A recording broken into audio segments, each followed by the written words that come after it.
Screen එක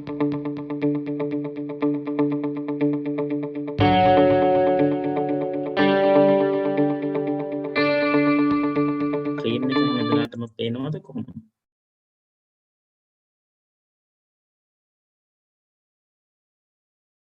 මම දැන් ෂෙයා කරලා තියෙන ස්ක්‍රීන් එක ඒක ඔයගොල්ලන්ට පේනවද කොහොමද?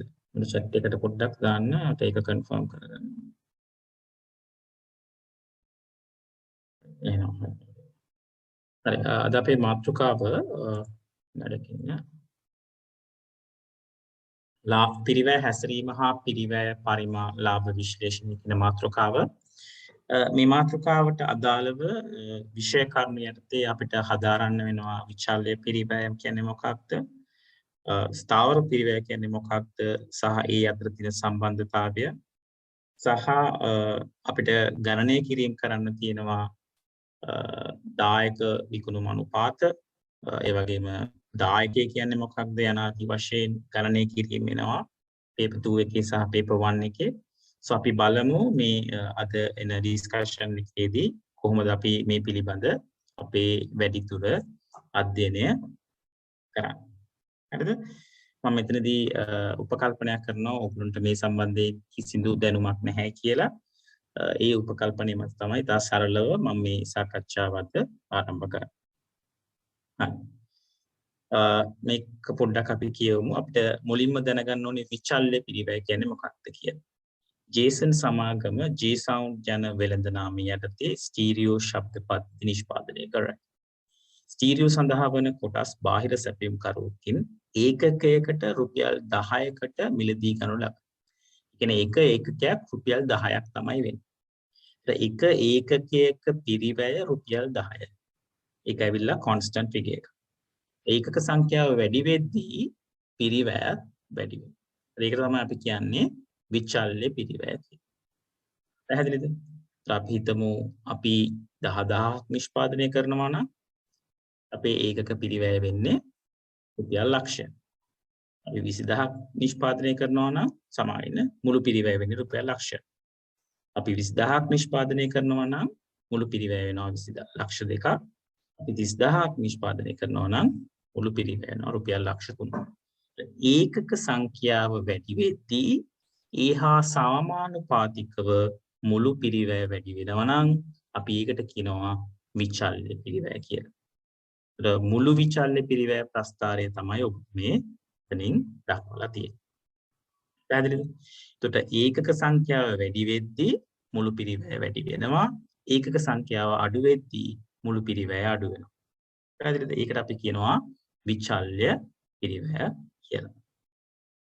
අපි බලමු ඒකකයක විචල්්‍ය පිරිවැය. ඒකක සංඛ්‍යාව වැඩි වුණා නැත්නම් ඒකකයක පිරිවැය සමානයි. ඒකයිලා ස්ථාවරයි. මුළු පිරිවැය නිෂ්පාදන ඒකක වැඩි වෙද්දී වැඩි වෙනවා. මුළු පිරිවැය නිෂ්පාදන ඒකක අඩු වෙද්දී අඩු වෙනවා. නමුත් ඒකකයක විචල්්‍ය පිරිවැය කිසිදු වෙනසකට ලක් වෙන්නේ නැහැ. හරිද?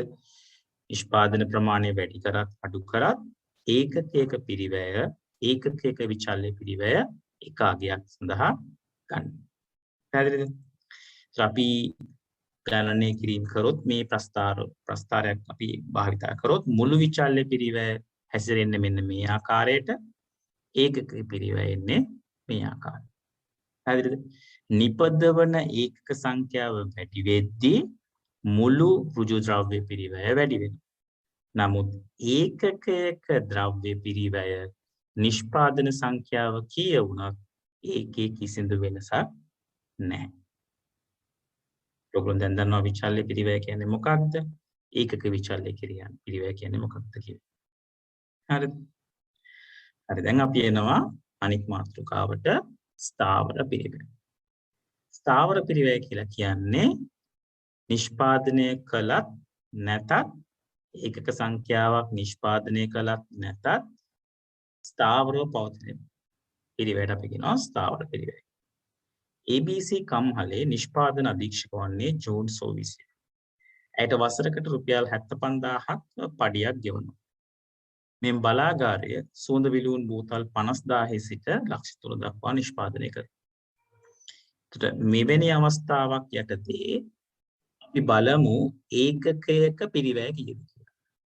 ඒකකයක පිරිවැය. කොහොමද අපි ඒකකයක පිරිවැය හොයන්නේ? ඒකක ස්ථාවර පිරිවැය මුළු පිරිවැය බෙදෙනවා ඒකක සංඛ්‍යාව.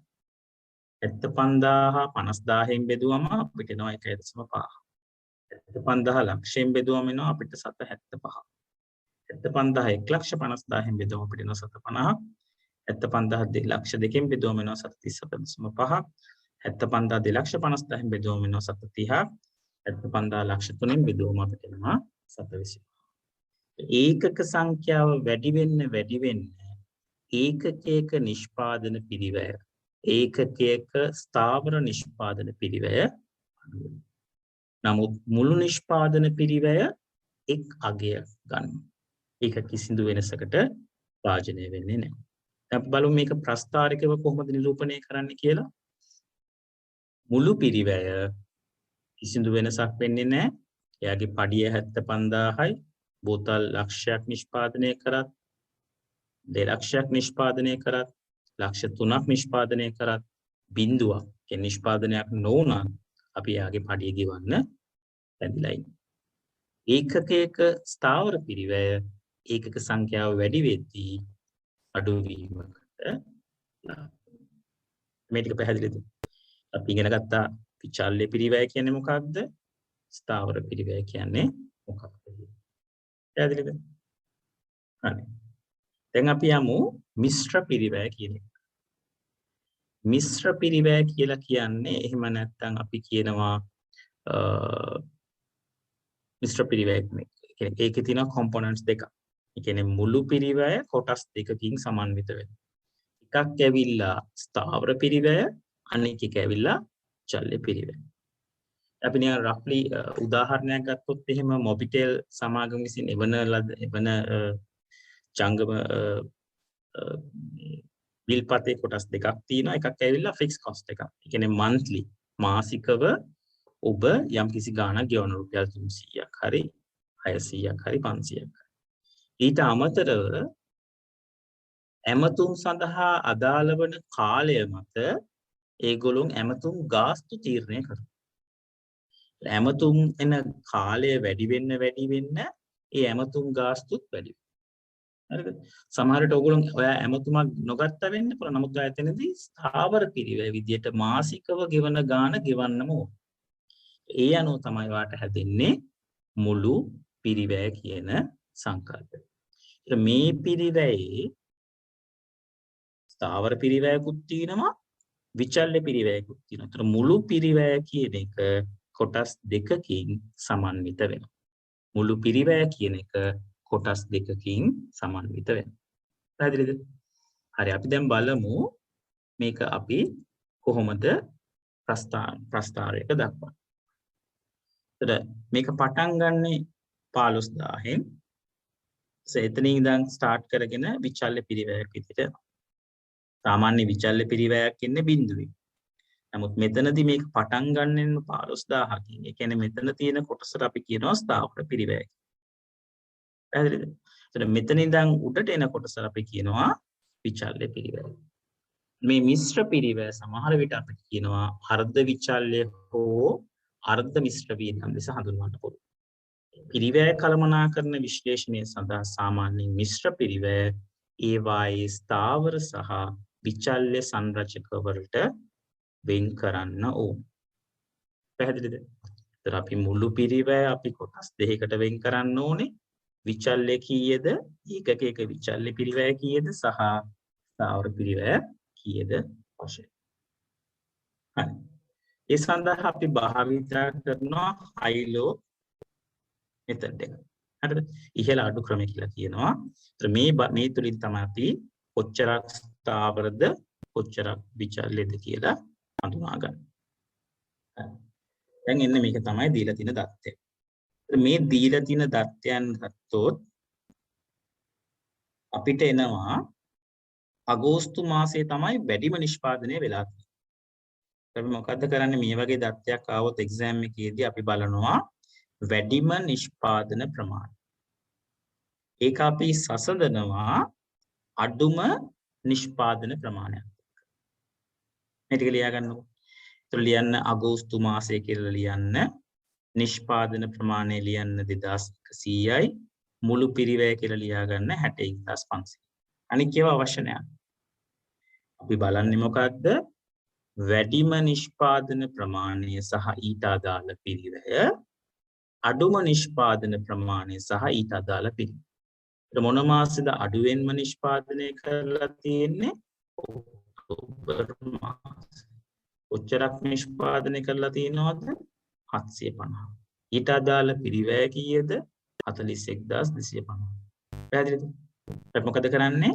උඩට දානවා පිරිවැය අතර වෙනස. යටට දානවා නිෂ්පාදන ඒකක අතර වෙනස. වැඩිම නිෂ්පාදන ප්‍රමාණයේ පිරිවැය තමයි 61500. ඒකෙන් අපි අඩු කරනවා අවම එක. අවම එක කීයද? 41250.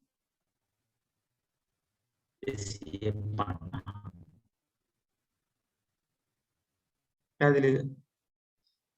එතකොට ලියන්න 61500න් අඩු කරන්න 41500, ඒක බෙදන්න 2100 අඩු කිරීම 750. ඒ එන උත්තරයන්න ඒකකයක විචල්්‍ය පිරිවැය සමානයි පිරිවැය අතර වෙනස බෙදීම ඒකක අතර වෙනස. අපි මෙතනදී මොකද්ද පිරිවැය අතර වෙනස කියලා කියන්නේ? වැඩිම ක්‍රියාකාරකම් මට්ටමේදී තියෙන පිරිවැයයි අඩුම ක්‍රියාකාරකම් මට්ටමේ තියෙන පිරිවැය අතර වෙනස තමයි මෙතන කියන්නේ. ඒක බෙදන්න ඕනේ වැඩිම ක්‍රියාකාරකම් මට්ටම අඩු කිරීම අඩුම ක්‍රියාකාරකම් මට්ටම. ඊ දෙන්නේ උත්තරේ බලන්න. හැමෝම කරන්න.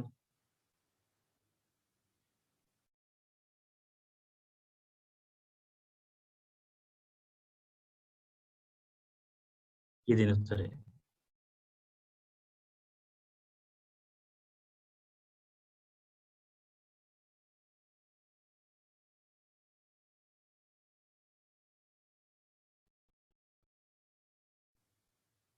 උත්තරේ 15 දෙන්න. ඒකට අපි කියනවා ඒකකයක විචල්්‍ය පිරිවැය. කියන්න ඒකකයක විචල්්‍ය පිරිවැය සමානයි රුපියල් 15. දැන් ලියන්න අගෝස්තු මාසය සඳහා. අගෝස්තු මාසය සඳහා ලියන්න මුළු පිරිවැය සමානයි මුළු පිරිවැය සමානයි පිරිවැය. අගෝස්තු මාසය සඳහා ලියලා මුළු පිරිවැය සමානයි මුළු විචල්්‍ය පිරිවැය එකතු කිරීම ස්ථාවර පිරිවැය. දැන් අගෝස්තු මාසයේ මුළු පිරිවැය කීයද? 61500. ලියන්න මුළු පිරිවැය යටතේ ලියන්න 61500. අගෝස්තු මාසයේ කීයක් අපි හැදුවද? 2100ක් අපි හැදුවා. 2100ක් හැදුවා නම් ඒකකයක විචල්්‍ය පිරිවැය කීයද? 15. ඒක 2100ක් හදන්න කොච්චර විචල්්‍ය පිරිවැයක් ඕනේද? 15 වැඩි කිරීම 2100.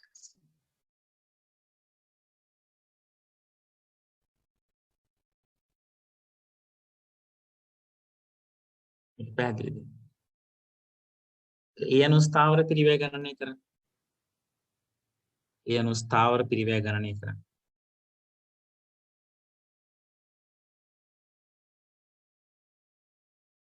ස්ථාවර පිරිවැය ගණනය කරන්න.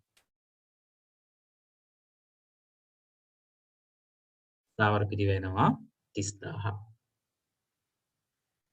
දැන් ඔය විදියටම ඔක්තෝබර් මාසයේදී කැල්කියුලේෂන් එක කරන්න. ඔක්තෝබර් මාසයේ මුළු පිරිවැය වෙනවා 41250ක්. ඔක්තෝබර් මාසයේ නිපදවලා තියෙනවා 750ක්. එහෙනම් මුළු විචල්්‍ය පිරිවැය සමානයි 750 වැඩි කිරීම 15.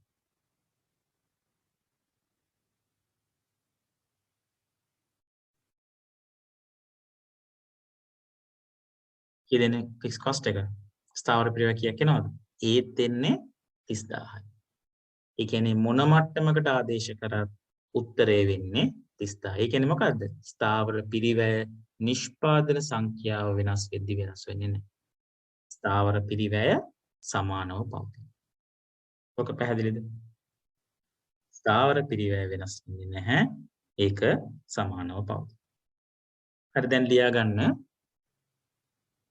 ගන්න ගානක්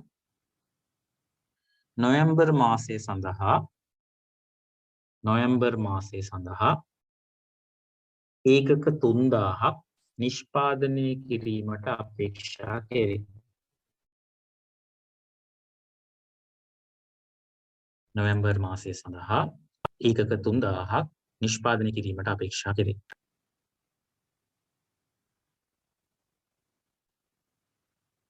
ඒ සඳහා අපේක්ෂිත මුළු පිරිවැය ගණනය කරන්න. හැමෝම කරන්න. ඒ සඳහා අපේක්ෂිත මුළු පිරිවැය ගණනය කරන්න. හැමෝම කරන්න බලන්න. මම විනාඩි 5ක් දෙන්නම්.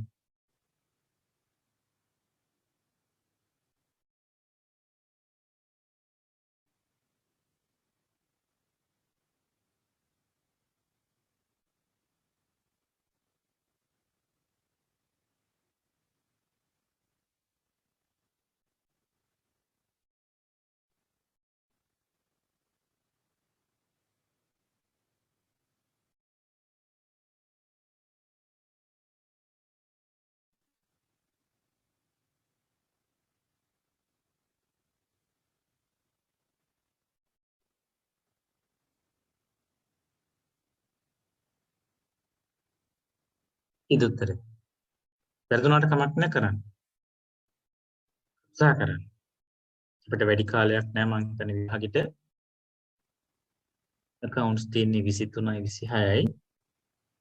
ඒකින්ද වැඩි කාලයක් නැහැ. ඒකින් දැන් වැඩ කරගෙන යන්න.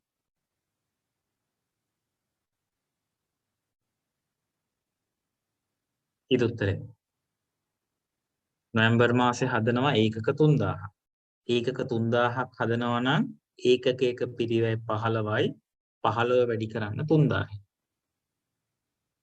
එතන 45000. ඒ 45000ට එකතු කරන්න ස්ථාවර පිරිවැය කීයද 30000ක්. 45000යි 30000යි උත්තරේ වෙනවා 75000යි. ඒක පැහැදිලිද? ඒක ළමයිට පැහැදිලිද?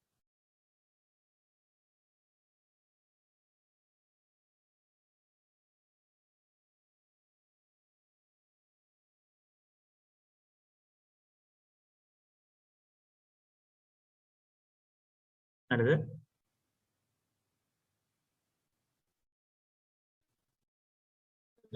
විචල්්‍ය පිරිවැය හැසිරීම ඒකක විචල්්‍ය පිරිවැය එන්නේ ස්ථාවර මට්ටමක පවතින මුළු ස්ථාවර පිරිවැය මේ විදිහට එනවා ඒකක විචල්්‍ය පිරිවැය ඒකක ප්‍රමාණය වැඩි වෙද්දී ඒකක ස්ථාවර පිරිවැය අඩු වෙනවා.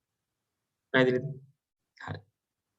දැන් අපි යමු පිරිවැය ලාභ පරිමා සම්බන්ධතාවය ගැන සාකච්ඡා කරමු. හරිද? හරි.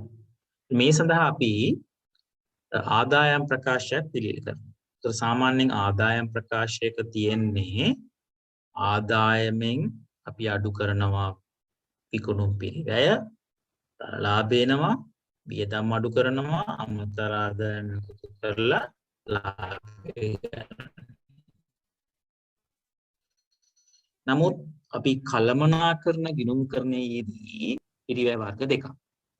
මොකද මේ පිරිවැය වර්ග දෙක එක විචල්්‍ය පිරිවැය දෙක ස්ථාවර පිරිවැය. ඒතර මේ මුළු ආදායමෙන් අපි මුලින්ම අඩු කරනවා විචල්්‍ය පිරිවැය මතක තියාගන්න. ආදායමෙන් අපි මුලින්ම අඩු කරන්නේ විචල්්‍ය පිරිවැය. ඒතර මේ ආදායමයි මුළු විචල්්‍ය පිරිවැය අතර වෙනසට අපි නමක් කියනවා දායකය. දායකත්වය නෙමෙයි දායකය. මුළු දායකය. විකුණුම් වලින් මුළු විචල්්‍ය පිරිවැය අඩු කරාම අපිට එන උත්තරයට අපි කියනවා මුළු දායකය. ඒ මුළු දායකයෙන් ස්ථාවර පිරිවැය අඩු කරාම අපිට හම්බ වෙනවා ලාභය. පැහැදිලිද? දැන් මෙතන එන වතුර ටික තමයි දායක. ඒ වතුර ටිකෙන් අපිට කවර් කරගන්න ඕනි ෆික්ස් කොස්ට් එක. එහෙම නැත්නම් අපි කියන ස්ථාවර පිරිවැය. ඉතුරු වෙන ටිකට අපි කියනවා ලාභ. පැහැදිලිද? ඒතර මේ මුළු දායකය සමන්විත වෙනවා ස්ථාවර පිරිවැයෙන් සහ ලාභයෙන්. කියන්න මුළු දායකයේ සමානයි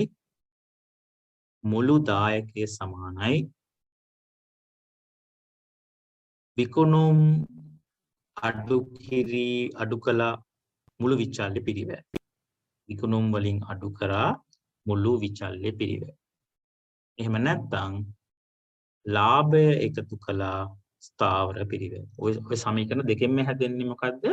මුළු දායකය. පැහැදිලිද? මුළු දායකය.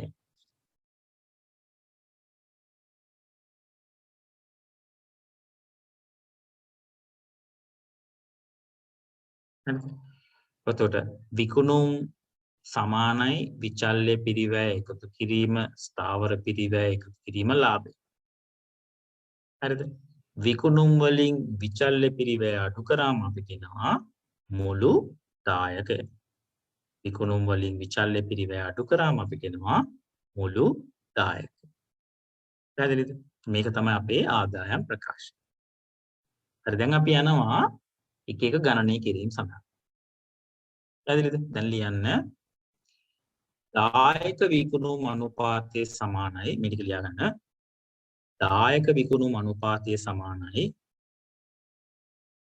දායක විකුණුම් අනුපාතය සමානයි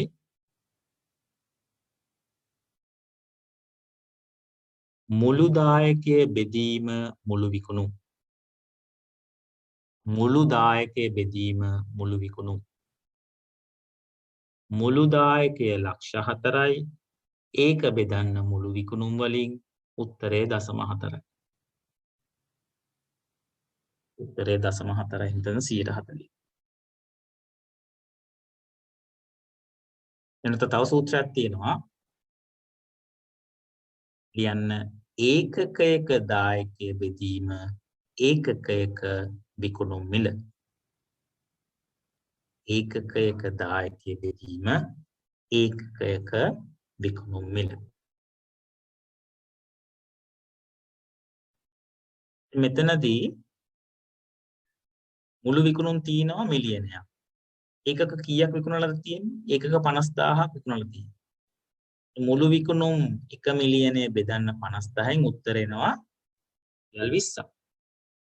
මුළු විචල්්‍ය පිරිවැය තියෙනවා ලක්ෂ 6ක්. ඒක බෙදන්න 50000න් උත්තර එනවා 12ක්. එතකොට 20න් 12ක් අඩු කරාම අපි කියනවා ඒකකයක දායකය. ඒකකයක දායකයේ රුපියල් 8යි. ඒකකයක විකුණුම් මිල රුපියල් 20යි. 8 බෙදන්න 20න් උත්තර එනවා 0.4. පැහැදිලිද? උත්තර එනවා 0.4. දායකත්ව ආන්තිකය ආකාර තුනකට ප්‍රකාශ කරන්න පුළුවන්. මුළු දායකත්ව ආන්තිකය ප්‍රතිශතයක් ලෙස සහ ඒකකයක දායකය වෙන්න. හරිද? දායකය ප්‍රතිශතය සහ ඒකකයක දායකය. දැන් ලියන්න මාතෘකාව සමච්ඡේදන ලක්ෂ්‍ය යන කුමක්ද? මුළු ආදායම මුළු වියදමට සමාන වන අවස්ථාවයි. මුළු ආදායම මුළු වියදමට සමාන වන අවස්ථාවයි. 2 ලාභය බිඳුව වන අවස්ථාවයි. ලාභය බිඳුව වන අවස්ථාවයි. 3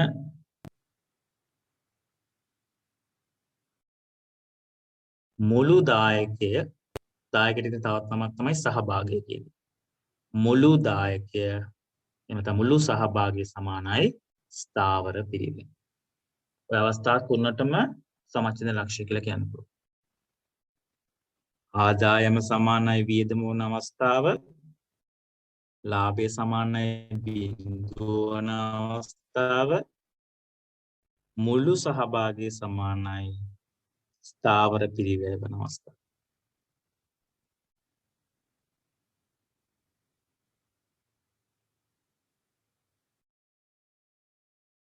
හරිද? හරි. මෙතනදී මුළු දායකයේ තියෙනවා 90000. ස්ථාවර පිරිවැයක් තියෙනවා 90000. ලාභය කීයද? ලාභය බිඳුව. මුළු දායකයේ 90000යි නම් ආදායම ඒකකයක විකුණුම් මිල රුපියල් 25යි නම් විචල්්‍ය පිරිවැය 15යි නම් අපිට 25න් 15ක් අඩු කරාම එනවා 10යි. ඒ කියන්නේ ඒකකයක දායකය 10යි. ඒකකයක සහභාගිය 10යි. මුළු දායකය 90000. මුළු දායකය 90000යි නම් මෙයා කීයක් විකුණන්න ඕනේ? ඒ 90000 ලබා ගන්න. මෙයා විකුණන්න ඕනේ 9000ක්. මෙයා විකුණන්න ඕනේ 9000ක්. හරිද? එතකොට ලියන්න ෆෝමියුලා එක සූත්‍රය සමච්ඡේදන ඒකක සමානයි සමච්ඡේදන ලක්ෂ ඒකක සමානයි ස්ථාවර පිරිවැය බෙදීම ඒකකයක දායක. ස්ථාවර පිරිවැය බෙදීම ඒකකයක දායක. මොකද පෙබරවාරි මාසේ 26 වෙනකන් ඔළුවේ තියාගෙන ඉන්න. ස්ථාවර පිරිවැය බෙදන්න ඒකකයක දායක. ස්ථාවර පිරිවැය 90000යි. ඒකකයක දායකය 10යි. ඒ අනුව ඒකක 9000ක් විකුණන්න ඕනේ මේ ලාභයේ බිඳුවක් වෙන්න. පැහැදිලිද? හරි. මේ ගාන කරන්න. මේ ගානට අනුව තියෙනවා එක විකුණුම් මිල රුපියල් 250යි. හරිද? විචල්්‍ය පිරිවැය 145යි. විකුණුම් මිල 250යි, විචල්්‍ය පිරිවැය 145යි. එහෙමනම් ඒකක දායකය කීයද? 250යි 145 අඩු කරාම අපිට එනවා 105ක්. ස්ථාවර පිරිවැය තියෙනවා 8,40,000. ඒතර මේ 8,40,000 බෙදන්න ඕනේ 105න්. උත්තරය වෙනවා 8,000. ඔක තමයි බේසික්ම ෆෝමියුලා. ඒතර එක්සෑම් එකේ එන ප්‍රශ්න වලට නිවැරදි පිළිතුරු ලබා ගන්න අපි දැනගෙන ඉන්න ඕනේ කීයද මේකේ විකුණුම් මිල, කීයද මේකේ විචල්්‍ය පිරිවැය, ඒ තුලින් අපිට ගම්ම්‍ය වෙනවා කීයද මේකේ දායකය, සහ ස්ථාවර පිරිවැය මේ දායකයන් බෙදුවම අපිට එනවා සමච්ඡේදන ඒකක ප්‍රමාණය. පැහැදිලිද? හරි. දැන් අපි යමු ඊළඟ අවස්ථාවට. මොකක්ද ඊළඟ අවස්ථාව? විචල්්‍ය පිරිවැය රුපියල් 5කින් වැඩි වෙනවා. විචල්්‍ය පිරිවැය මුලින් තිබ්බේ කීයද? 145යි. විචල්්‍ය පිරිවැය රුපියල් 5කින් වැඩි වුණාම ඒකකයක දායකය වෙන්නේ කීයද? 100යි. එතකොට 8,40,000 බෙදන්න ඒකකයක දායකය 100න්. එහෙනම් උත්තරය වෙනවා 8,400. කලින් තිබ්බේ කීයද? කලින් තිබ්බේ 8,000යි. දැන් වෙනවා 8,400. හේතුව මොකද? විචල්්‍ය පිරිවැය වැඩි වුණා. ඒ කියන්නේ ඒකක දායකය අඩු වුණා. එතන මොකක්ද තියෙන සම්බන්ධතාවය? පිරිවැය වැඩි වුණොත් සමච්ඡේදන ලක්ෂ වැඩි වෙනවා. මතක තියාගන්න. ඔන්න සම්බන්ධතාවය. පිරිවැය වැඩි වුණොත් ඒ පිරිවැය කියන්නේ ස්ථාවර පිරිවැය වෙන්න පුළුවන්. ඒකකයක විචල්්‍ය පිරිවැය වෙන්න පුළුවන්. පිරිවැය වැඩි වුණොත් සමච්ඡේදන ලක්ෂ ඒකක ප්‍රමාණය වැඩි වේ. සහ සම්බන්ධතාව ධන. ලියගන්න. පිරිවැය වැඩි වුණොත් සමච්ඡේදන විකුණුම් ඒකකක් වැඩි වේ. සම්බන්ධතාවය ධන.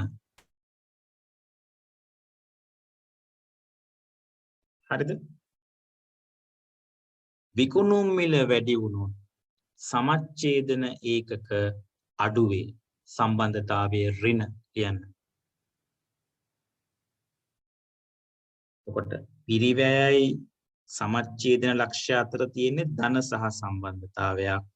විකුණුම් මිලයි එහෙම නැත්නම් අපි කියමුකෝ දායකයයි සමච්ඡේදන ඒකක අතර තියෙන්නේ ඍණ සහ සම්බන්ධතාවය. විකුණුම් මිල වැඩි වුණොත් දායකය වැඩි වුණොත් සමච්ඡේදන ලක්ෂ්‍ය අඩු වේ. ඔය ටික පැහැදිලිද? හරිද? මේ ගාන කරන්න. ඒකකයක විකුණුම් මිල රුපියල් 50යි. විචල්්‍ය පිරිවැය 30යි. දායකය 20යි. ලක්ෂ 6 බෙදන්න 20න් උත්තරය 30000යි. පැහැදිලිද? උත්තරය 30000යි. හරිද? දැන් අපි මොකද්ද කරන්නේ? දැන් අපි විකුණුම් මිල වැඩි කරනවා. විකුණුම් මිල රුපියල් 10කින් වැඩි. විකුණුම් මිල රුපියල් 10කින් වැඩි වුණාම ඒකකයක දායකයක් වැඩි වෙනවා රුපියල් 10කින්. 30යි. ලක්ෂ 6 බෙදන්න 30න් උත්තරය වෙනවා 20000යි. කලින් කීයද? කලින් 30000යි. දැන් කීයද? 20000යි. හේතුව විකුණුම් මිල වැඩි වුණා.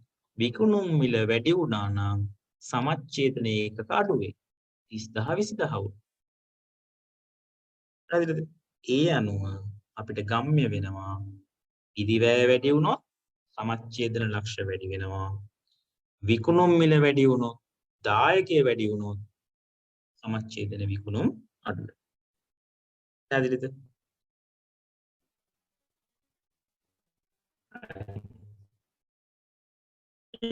තමයි සමච්ඡේදන ලක්ෂ්‍ය බලපෑම සමච්ඡේදන ලක්ෂ්‍ය වැඩි වෙනවා.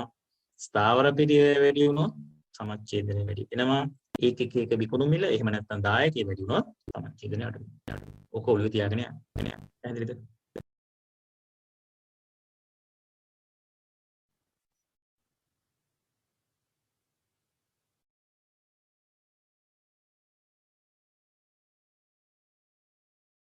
හරි. දැන් යන්න මාතෘකාවක් ලියා ගන්න අපේක්ෂිත ලාභය. අපේක්ෂිත ලාභය. අපේක්ෂිත ලාභය ලබා ගැනීම සඳහා අපේක්ෂිත ලාභය ලබා ගැනීම සඳහා විකිණිය යුතු ඒකක සංඛ්‍යාව මෙහිදී සලකා බැලේ. විකිණිය යුතු ඒකක සංඛ්‍යාව මෙහිදී සලකා බැලේ.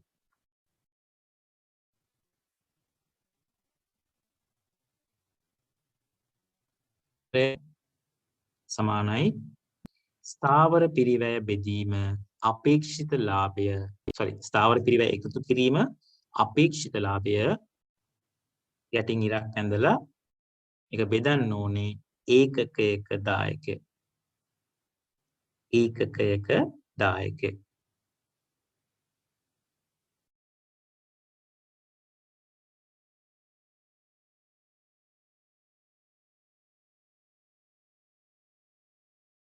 හරි.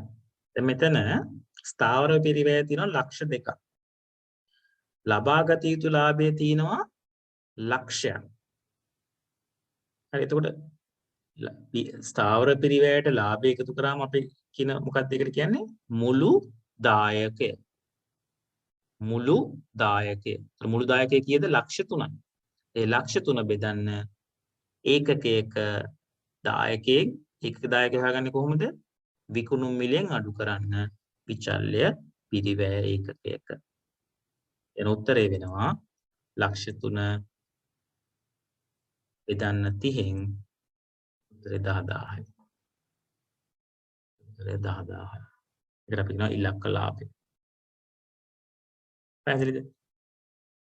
අපි 10000ක් වික්කොත් අපේ මුළු විකුණුම් වෙනවා 7,50,000ක්. මුළු විචල්්‍ය පිරිවෙනවා 4,50,000ක් මුළු දායකයනෝ ලක්ෂ 2ක් ඒකෙන් අඩු කරනවා ස්ථාවර පිරිවෙ ලක්ෂ 2ක් 7,50,000න් 4,50,000ක් අඩු කරාම ලක්ෂ 3ක් මුළු දායකය ඒකෙන් අඩු කරනවා ස්ථාවර පිරිවෙ ලක්ෂ 2ක් උත්තරේ වෙනවා මුළු ලාභය රුපියල් ලක්ෂ. පැහැදිලිද? හරි දැන් ලියන්න අපේක්ෂිත ලාභය ලබා ගැනීම සඳහා ලබාගත යුතු පිරිවැටුම රුපියල් වලින් අපේක්ෂිත ලාභය ලබා ගැනීම සඳහා ලබාගත යුතු පිරිවැඩීම. ඒක කියන්නේ කොහොමද? අපේක්ෂිත ලාභය ලබා ගැනීම සඳහා වූ ඒකක වැඩි කරන්න විකුණුම්. අදාළ ඒකක ප්‍රමාණය වැඩි කරන්න විකුණුම්. එහෙම නැත්නම් ලියන්න ස්ථාවර පිරිවැය එකතු කළ අපේක්ෂිත ලාභය බෙදන්න දායක විකුණුම් අනුපාතය. බෙදන්න දායක විකුණුම් අනුපාතය.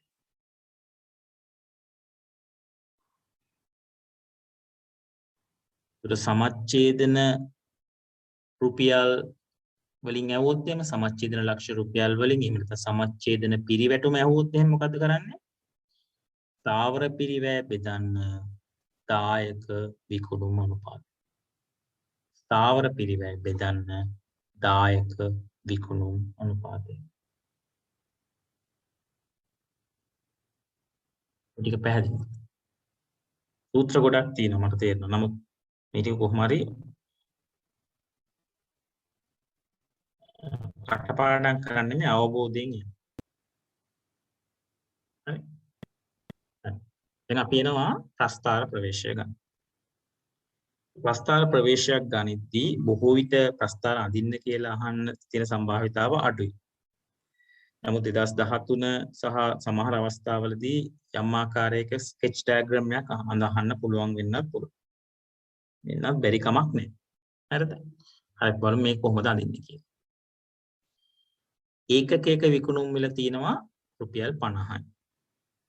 ඒකක විචල්්‍ය පිරිවැය තියෙනවා රුපියල් 30යි. ඒකකයක දායකය වෙනවා රුපියල් 20යි. ස්ථාවර පිරිවැය ලක්ෂයයි. අපි මුලින්ම කරන්නේ මොකද්ද? මුලින්ම කරන්නේ විකුණුම් කියන එක අඳින්න. ඒතර ඒ සඳහා අපිට භාවිතා කරන්න වෙනවා බිඳුව කියන්නේ 1 ලක්ෂයක් 10,000 කියන්නේ 1 ලක්ෂය. ඒතර 10,000 වැඩි කරන්න 50න් ඒ ප්‍රමාණය එනවා රුපියල් ලක්ෂ 5. ඒ අනුව අපිට මුළු විකුණුම් කියන රේඛාව අඳින්න පුළුවන්. පැහැදිලිද? විචල්්‍ය පිරිවැය ගත්තොත් එහෙම 30යි. එතකොට එනවා ලක්ෂ 3ක්. ඒතර මුළු විචල්්‍ය පිරිවැය කියන රේඛාවත් අපිට අඳින්න පුළුවන්. ඒකට ඇඩ් වෙනවා මේ ලයින් එකට ඇඩ් වෙනවා ස්ථාවර පිරිවැය කියන එක. හරිද? සහ ඊට කලින් මම කියන්න. ඒතර මේ විකුණුම් රේඛාවයි විචල්්‍ය පිරිවැය රේඛාව අතර වෙනසට අපි කියනවා සහභාගය කියලා. එහෙනම් අපි කියනවා සහභාගය කියලා. ඊට පස්සේ අපි ඒකට එකතු කරනවා ස්ථාවර පිරිවැය. ස්ථාවර පිරිවැය ස්ටාර්ට් කරන්නේ මේ 100න්. ඒ කියන්නේ බිඳුවක් නිෂ්පාදනය කරත් එයාගේ පිරිවැය වෙනවා ලක්ෂය. හරිද? මේ ස්ට්‍රේට් ලයින් එක තමයි එතනින් නිරූපණය වෙන්නේ. ඒ කියන්නේ විචල්්‍ය පිරිවැය රේඛාවයි ඒකට අදාළ වෙන සමාන්තර රේඛාවක් තමයි එතනින් මුළු ස්ථාවර පිරිවැය විදිහට සටහන්. ඒතර මේ එන්නේ මොකක්ද? මුළු පිරිවැය කියන්නේ. මේ උඩම තියෙන්නේ මුළු පිරිවැය. මුළු පිරිවැයයි විචල්්‍ය පිරිවැය අතර වෙනස නිල් පාට පෙදෙසින් කියන්නේ ස්ථාවර පිරිවැය. පැහැදිලිද? ඒතර දැන් ඔයාලට පේනවා ඇති මේ ලයින් එක කියන්නේ විකුණුම් ලයින් එකයි විකුණුම් රේඛාවයි මුළු පිරිවැය රේඛාවයි කැපෙන ලක්ෂයක් තියෙනවා. ඒ ලක්ෂයට අපි කියනවා break even point. එහෙම නැත්නම් සමච්ඡේදන ලක්ෂය කියලා. එතන ඒක පහළට ඇද්දොත් එනවා සමච්ඡේදන ලක්ෂ්‍ය ඒකක වලින්. වම් පැත්තට ගියොත් එනවා සමච්ඡේදන ලක්ෂ්‍ය පිරිවැටුම රුපියල් වලින්. ඒක පැහැදිලිද? සමච්ඡේදන ලක්ෂ්‍ය ඒකක වලින් සමච්ඡේදන ලක්ෂ්‍ය රුපියල් වලින්. මොකද වම් පැත්තේ y axis එක කියන්නේ y අක්ෂයේ තියෙන රුපියල් කියන එක සමච්ඡේදනය වන අවස්ථාවේදී එන පිරිවැටුම අපි කියනවා සමච්ඡේදන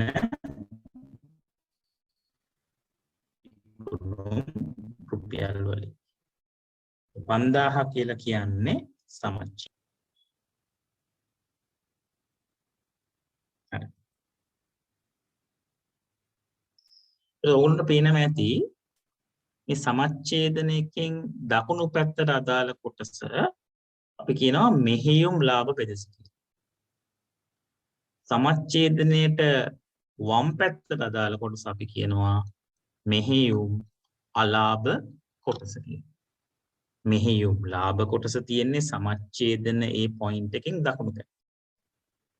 මෙහෙයුම් අලාභ කොටස තියෙන්නේ සමච්ඡේදනයෙන් වම් පැත්ත. පැහැදිලිද? හරි. දැන් අපි යනවා තවත් ප්‍රස්ථාරයකට. ඒකට අපි කියනවා ලාභ පරිමා ප්‍රස්ථාරය.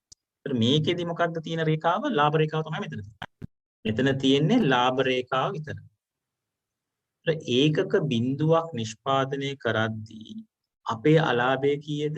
අපේ අලාභය සමානයි ස්ථාවර පිරිවැට. මතක තියාගන්න. ඒකක බිඳුවක් නිෂ්පාදනය කරද්දී ඒ කියන්නේ කිසිම නිෂ්පාදනයක් වෙන්නේ නැත්නම් මගේ අලාභය වෙන්නේ ස්ථාවර පිරිවැට. හරිද? මගේ අලාභය වෙන්නේ ස්ථාවර පිරිවැට. එතකොට මේ profit line එක මේ ලාභ රේඛාව x axis එකේ කියන්නේ x අක්ෂය මත ස්පර්ශ කරන අවස්ථාවට අපි කියනවා සමච්ඡේදන ලක්ෂ්‍ය කියලා. ඒක පැහැදිලි. මේ ලාභ රේඛාව x අක්ෂයට ස්පර්ශ කරන අවස්ථාව ඒ පොයින්ට් එකට අපි කියනවා සමච්ඡේදන ලක්ෂ්‍ය. එතනින් දකුණු පැත්තේ තියෙන්නේ මෙහෙයුම් ලාභය, එතනින් වම් පැත්තේ තියෙන්නේ මෙහෙයුම් අලාභය. ඔය ටික පැහැදිලි.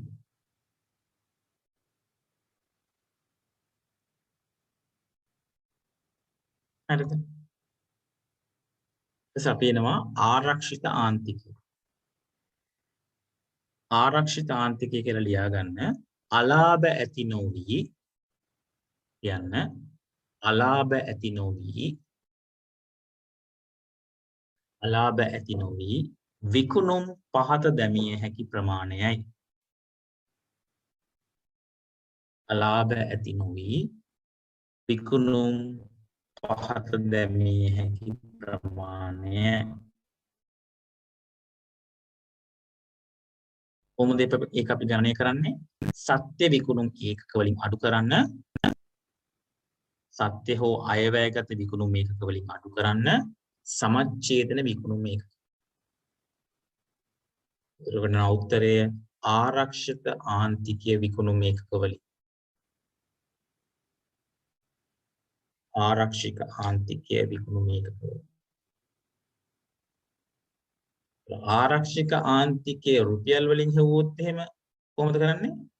අයවැයගත පිරිවැටුම අඩු කරන්න අයවැයගත පිරිවැටුම අඩු කරන්න සමච්ඡේදන විකුණුම් රුපියල් වලින්. එහෙම නැත්නම් කලින් ආපු උත්තරය වැඩි කරන්න ඒකක විකුණුම්.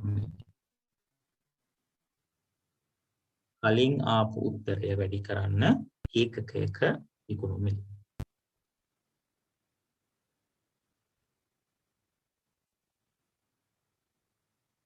හරිද? දැන් අපි එනවා සමච්ඡේදන ලක්ෂ්‍ය විග්‍රහය උපකල්පන මුළු පිරිවැය ප්‍රධාන වශයෙන් කොටස් දෙකයි. ස්ථාවර සහ විචල්්‍ය. කැවිල එක උපකල්පන. ස්ථාවර පිරිවැය වෙනස් නොවී පවතින. මොනම අවස්ථාවකදීවත් ස්ථාවර පිරිවැය වෙනස් වෙන්නේ නැහැ. තුන. විචල්්‍ය පිරිවැය ක්‍රියාකාරී මට්ටමට සමානුපාතිකව වෙනස් වේ. ඒ කියන්නේ මුළු ඒකක සංඛ්‍යාව වැඩි වෙද්දී ඒ හා සමානුපාතිකව මුළු විචල්්‍ය පිරිවැය වැඩි වේ. තාක්ෂණය නිෂ්පාදන ක්‍රම කාර්යක්ෂමතාවයේ වෙනස් නොවී පවතින බව. වාස්තික පිරිවැයදී තමයි ඉගෙනගෙන ඇති තාක්ෂණය නිෂ්පාදන ක්‍රම කාර්යක්ෂමතාව කිසිදු ආකාරයකින් වෙනස් වීමක් වෙන්නේ නැහැ. මොකද මේ වෙනස් වීම පිරිවැය අඩු වීමකට භාජනය වෙන්න පුළුවන්. ආදායමට හා පිරිවැයට බලපාන එකම සාධකය ක්‍රියාකාරී මට්ටම අදාළ පරිමාව බව. පිරිවැය සහ ආදායම සලකා බලන ක්‍රියාකාරී පරාසය තුළ රේඛීය ශ්‍රිතයක් ලෙස හැසිරෙන බව. ඔකින් දෙකක් තුනක් සාමාන්‍ය මතක තියාගන්න. පැහැදිලිද? එතකොට අපි ඉගෙන ගත්ත සංකල්ප ආන්තික පිරිවැය ආදායම් ප්‍රකාශය. මොකද්ද ආන්තික පිරිවැය ආදායම් ප්‍රකාශය කියලා කියන්නේ? මුළු විකුණුම් වලින් අපි මුලින්ම අඩු කරන්නේ මොකද්ද? මුළු විචල්්‍ය පිරිවැය. ඒතර අපිට එනවා මුළු සහභාගය සහ මුළු දායකය. ඒකෙන් අපි අඩු කරනවා ස්ථාවර පිරිවැය. ඊට පස්සේ අපිට එනවා ලාභය. ඒකට අපි කියනවා ආන්තික පිරිවැය ආදායම් ප්‍රකාශය. ඒත් මොකද්ද දායකය කියලා කියන්නේ? දායකය කියලා කියන්නේ ඒකකයක විචල්්‍ය ඒකකයක විකුණුම් මිලෙන් අපි අඩු කරනවා ඒකකයක විචල්්‍ය පිරිවැය. ඒත් අපි කියනවා ඒකකයක දායක. දායක විකුණුම් අනුපාතය කියන්නේ මොකද්ද? ඒකකයක දායකයේ බෙදන්න ඒකකයක විකුණුම් මිල. එහෙම නැත්නම් මුළු දායකයේ බෙදන්න මුළු විකුණුම් පිරිවැටුම. සමච්ඡේදන ලක්ෂ්‍ය කියලා කියන්නේ සමච්ඡේදන ලක්ෂ්‍ය කියලා කියන්නේ ආදායම සමානයි වියදම වන අවස්ථාව, මුළු ලාභය සමානයි බිඳුව වන අවස්ථාව, මුළු සහභාගය සමානයි ස්ථාවර පිරිවැය වෙන අවස්ථාව. ආරක්ෂික ආන්තිකය කියලා කියන්නේ සත්‍ය විකුණුම් සහ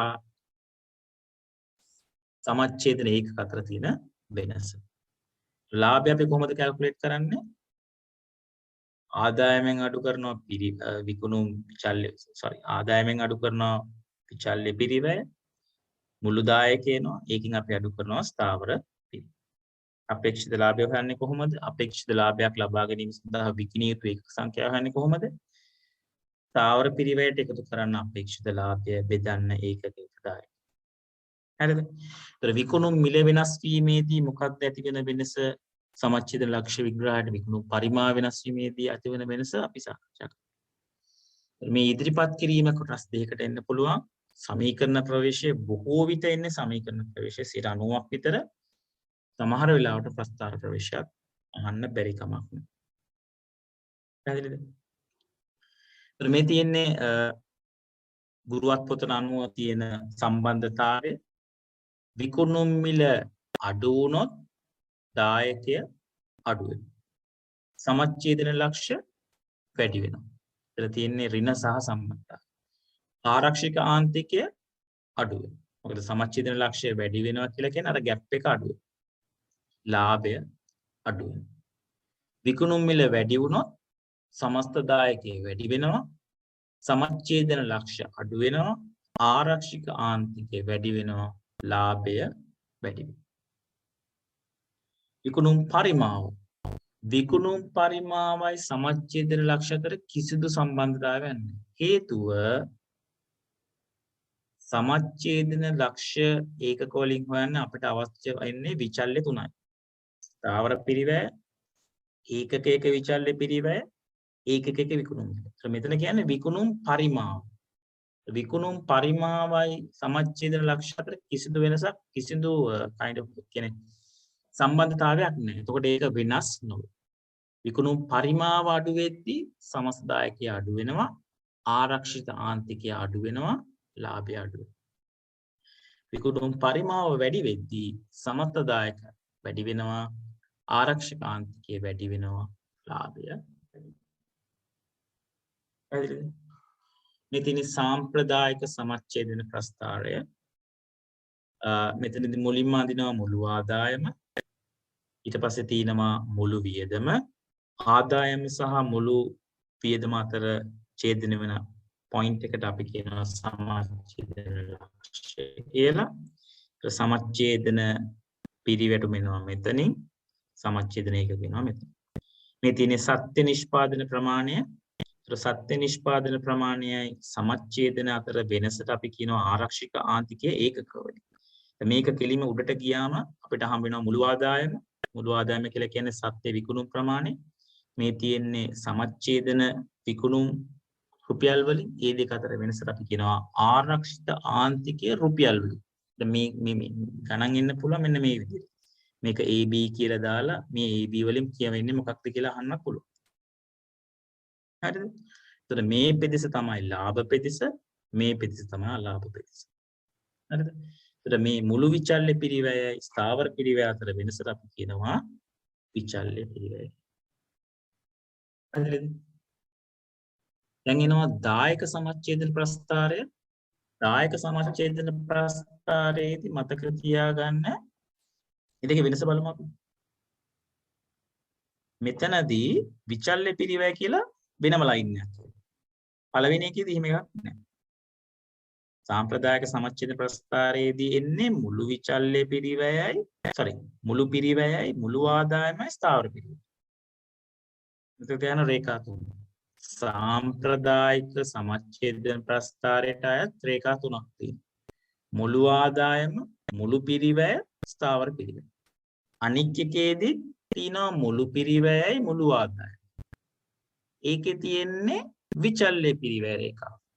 කලින් තිබ්බ එකේ ස්ථාවර පිරිවැය, දෙවෙනි එකේ තියෙන විචල්්‍ය පිරිවැය. මුළු විචල්්‍ය පිරිවැයයි මුළු පිරිවැය අතර වෙනසට අපි කියනවා ස්ථාවර පිරිවැය. ආදායමයි විචල්්‍ය පිරිවැය අතර වෙනසක් කියනවා දායකය කියලා. ඔය ටික පැහැදිලිද?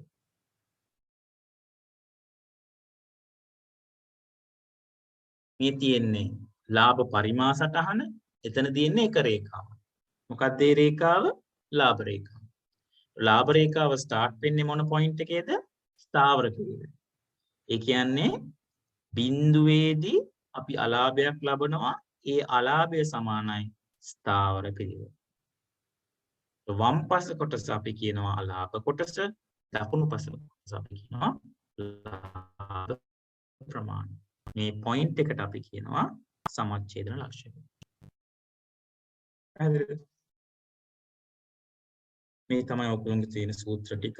සමච්ඡේදන විකුණුම ඒකක සමාන ස්ථාවර පිරිවැය බෙදීම ඒකක දායකය. සමච්ඡේදන විකුණුම රුපියල් වලින් ස්ථාවර පිරිවැය බෙදන්න දායක විකුණුම අනුපාතයෙන්. එහෙම නැත්නම් මේ ආංශක වැඩි කරන්න ඒකක දායකයේ සමාන ඒකක විකුණුම වලින් අඩු කරන්න ඒකක චල පිරිවැය. මුළු දායකය අපිට හොයන්න පුළුවන් ඒකක දායකයේ වැඩි කරන්න පුළුවන් ඒකක විකුණුම් සංඛ්‍යාවෙන්. එහෙම නැත්නම් මුළු විකුණුම් වලින් අඩු කරන්න පුළුවන් මුළු විචල්්‍ය. මම ඔයගොල්ලන්ට තව ටියුට් එකක් දීලා තිබ්බා.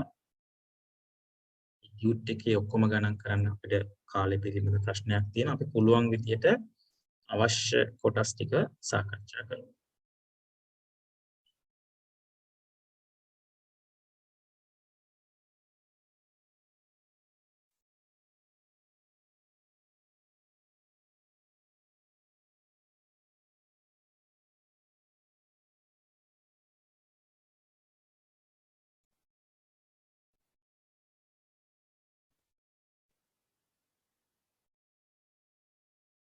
ඉන්නට ඉන්න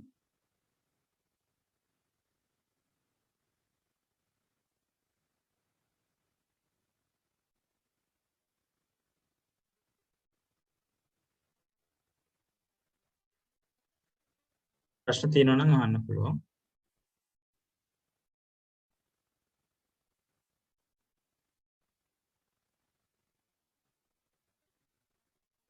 chat එකට දාන්න පුළුවන්.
පළවෙනි ගානට යමු. මම ස්ක්‍රීන් එක පේනවද කට්ටියටම? ස්ක්‍රීන් දෙකම පේනවද?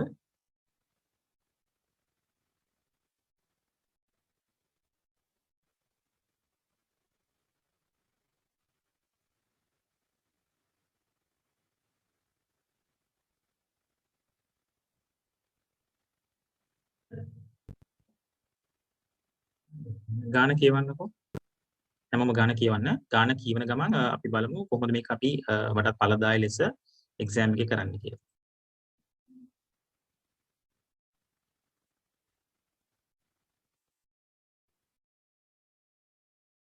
පළවෙනි එක ඒකක 1000 ඒකක 1000 කියන්නේ කොහොමද ලියන්නේ? විකුණුම් මිල අඩු කරා ඒකක විචල්්‍ය පිරිවැය. විකුණුම් මිල අඩු කරා ඒකක විචල්්‍ය පිරිවැය. ඒකක 1000 සමානයි විකුණුම් මිල අඩු කිරීම ඒකක විචල්්‍ය පිරිවැය 40යි උත්තර 30යි. 70න් අඩු කරන්න 40ක් උත්තර 30යි.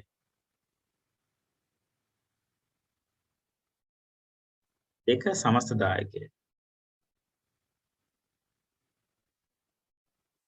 කොහොමද සමස්ත දායකය හොයන්නේ? ඒකක දායකය වැඩි කරන්න අපේක්ෂිත විකුණුම් ඒකක ප්‍රමාණය ලියන්න. ඒකක දායකය වැඩි කරන්න අපේක්ෂිත විකුණුම් ඒකක ප්‍රමාණය.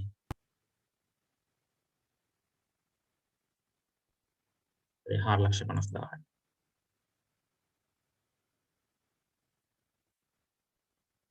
ඒ 4,50,000.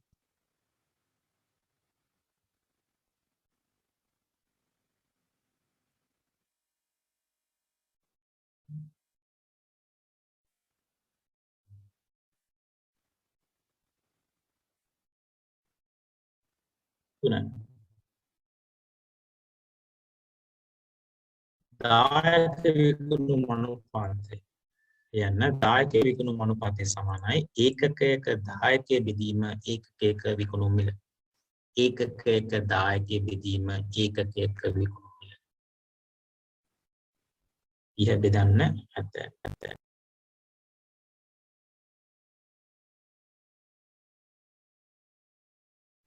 දශම 4.3. දශම 4.3.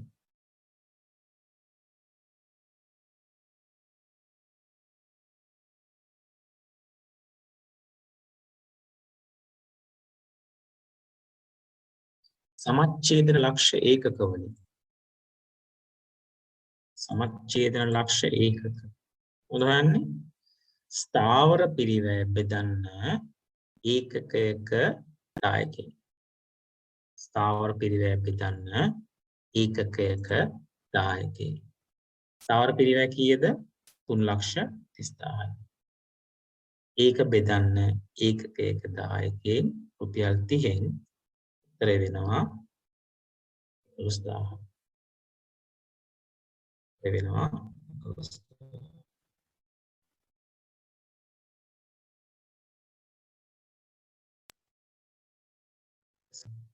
සමච්ඡේදන ලක්ෂ වටිනාකම රුපියල් වලින්. වටිනාකම රුපියල් වලින් උදාහරණ 11,000 වැඩි කරන්න විකුණුම් මිලෙන්. 11,000 කියන්නේ මොකද්ද? සමච්ඡේදන ඒකක ඒක වැඩි කරන්න විකුණුම් මිලෙන්.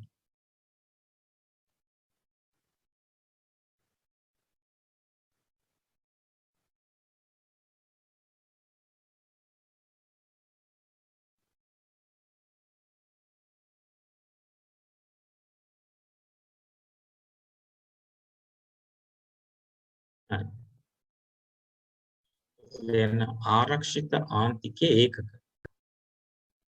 ආරක්ෂික ආන්තිකයේ ඒකක. උදාහරණේ අපේක්ෂිත විකුණුම් ඒකක වලින් අඩු කරන්න සමච්ඡේදන විකුණුම් ඒකක. කීයද? 9,000. අපේක්ෂිත විකුණුම් ඒකක වලින් අඩු කරන්න සමච්ඡේදන විකුණුම් ඒකක. ආරක්ෂික ආන්තිකයේ ඒකක.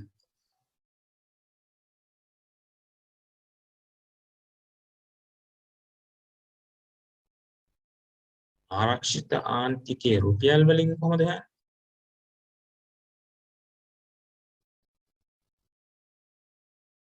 මේ 4000 වැඩි කරන්න ඒකකයක විකුණුම් මිලයි.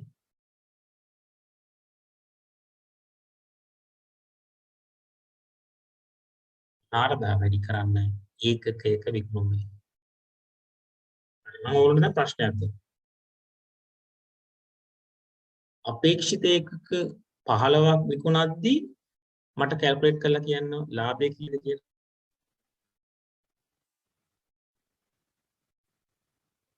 හැමෝම කරන්න. ඕගොල්ලෝ ඒකක 15000ක් විකුණනවා නම් ලාභය කීයද? ලාභය ගණනය කරන්න. සුද්ධ ලාභය. හැමෝම කරන්න. එදුනාට කමක් නැහැ කරන්න. සුද්ධ ලාභය ගණනය කරන්න.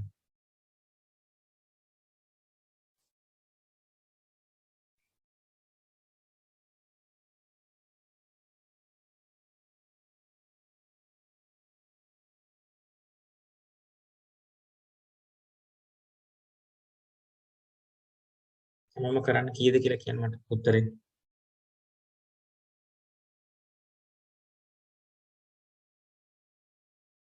සමස්තදායකයේ කීයද?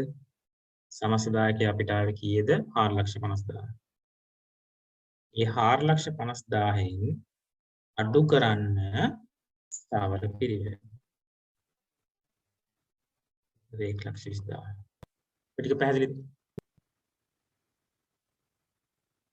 හරි. දැන් ඕන්න මම තව විදියක් කියලා දෙන්නම් උත්තර ගන්න විදිය. හරි. ලියන්න මේ සූත්‍රය ශුද්ධ ලාභය සමානයි මේක අලුත් සූත්‍රයක්. ශුද්ධ ලාභය සමානයි ආරක්ෂිත ආන්තිකයේ ඒකක වලින් වැඩි කිරීම ඒකකයක දායකය. ආරක්ෂිත ආන්තිකය ඒකක වලින් වැඩි කිරීම ඒකකයක දායකය. අපිට කීයද ආරක්ෂිකාන්තිකය 4000. ඒක වැඩි කරන්න ඒකකයක දායකය. ඊට උත්තරේ 1,20,000. ඒ සූත්‍ර කටපාඩම් කරගෙන හරියන්න. එනේ මොන විදියකට ආවත් ඔයා දැනන් ඉන්න ඕනේ ගේම ගන්න මැච් එක ගන්න. හරිද? තවත් සූත්‍රයක් තියෙනවා ලියන්න. ආරක්ෂිත ආන්තිකය රුපියල් වලින් වැඩි කරන්න දායක විකුණුම් අනුපාතය. ආරක්ෂික ආන්තිකයේ විකුණුම් වලින් ඒක වැඩි කරන්න දායක විකුණුම් අනුපාතය.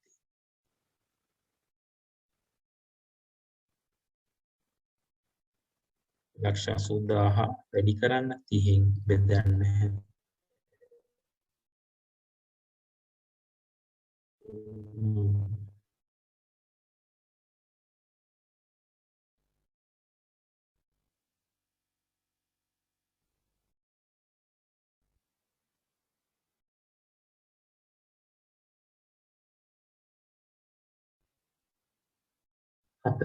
අපේක්ෂිත විකුණුම් මට්ටමේදී ආදායම් ප්‍රකාශය අහනවා ආදායම් ප්‍රකාශය.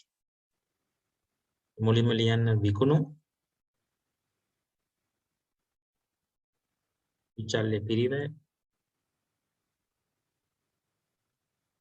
දායකය ස්ථාවර පිරිවැය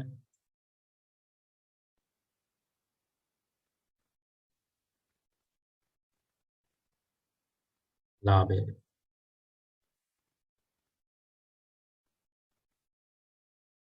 විකුණුම් කීයද? 70 වැඩි කරන්න 15,000. 70 වැඩි කරන්න 15,000. විචල්්‍ය පිරිවැය 40 වැඩි කරන්න 15,000. දායකය මේ දෙකේ වෙනස. ස්ථාවර පිරිවැය 3,30,000.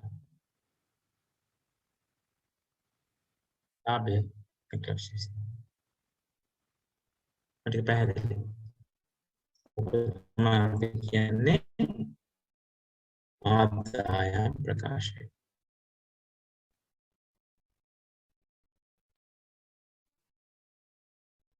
එතකොට අපි කියන්නේ ආදායම් ප්‍රකාශය.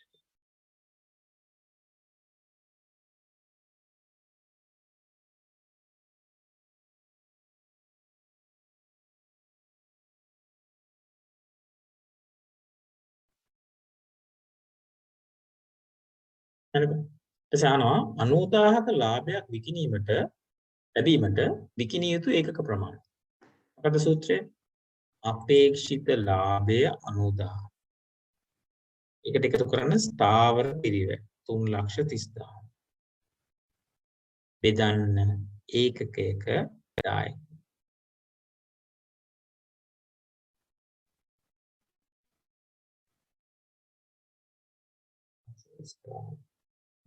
සමාන. බෙදන්න තියෙනවා.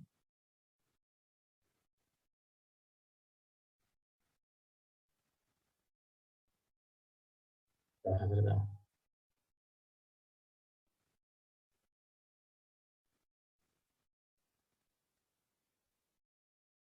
හරි. මම ඔයාලට විනාඩි 5ක් දෙන්නම් ප්‍රශ්න අංක 3 කරන්න. ප්‍රශ්න අංක 2 level paper එකක ඔයගොල්ලන්ට answers තියෙනවා ඉගෙන worry වෙන්න එපා. ප්‍රශ්න අංක 3 කරන්න. හරි විනාඩි 5ක් දෙන්න හැමෝම කරන්න බලමු.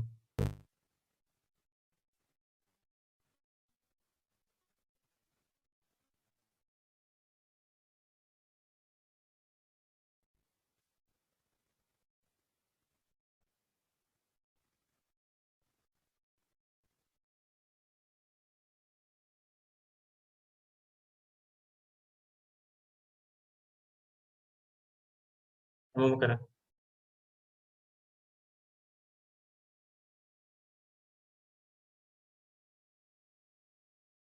ඒකක සංඛ්‍යාව මුළු පිරිවැය.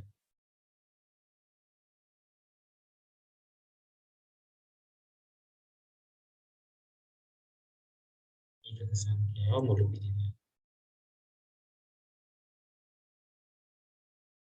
ඒකක සංඛ්‍යාව 2000ක් වෙද්දී මුළු පිරිවැය තියෙන ලක්ෂ 7ක්. ඒකක සංඛ්‍යාව 3000ක් වෙද්දී මුළු පිරිවැය තියෙනවා 5,50,000. කොහොමද අපි විචල්්‍ය පිරිවැය හොයන්නේ? පිරිවැය අතර වෙනස ලියන්න. ඒකකයක විචල්්‍ය පිරිවැය සමානයි පිරිවැය අතර වෙනස බෙදන්න ඒකක අතර වෙනස. පිරිවැය අතර වෙනස බෙදන්න ඒකක අතර වෙනස. පිරිවැය අතර වෙනස බෙදන්න ඒකක අතර වෙනස.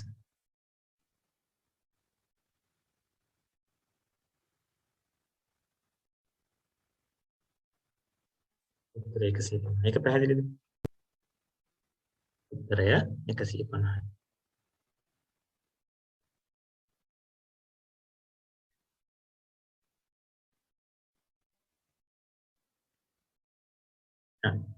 එක එක දායකයෙ කීයද? 200යි විකුණුම් මිල විචල්්‍ය පිරිවැය 150යි. ඒකක දායකයෙ කීයද? 50යි. 50යි. දායක විකුණුම් අනුපාතය 50 බෙදන්න විකුණුම් මිල. 50 බෙදන්න විකුණුම් මිල.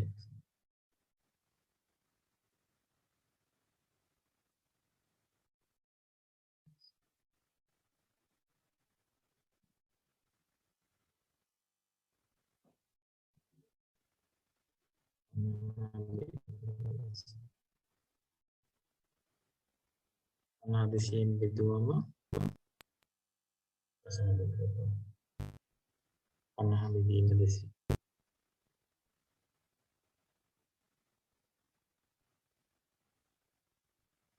එතකොට මම ප්‍රශ්නයක් අහනවා.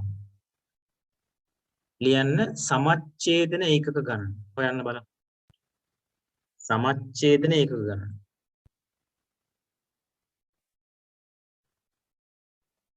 සමච්ඡේදන ඒකකරණ හොයන්න.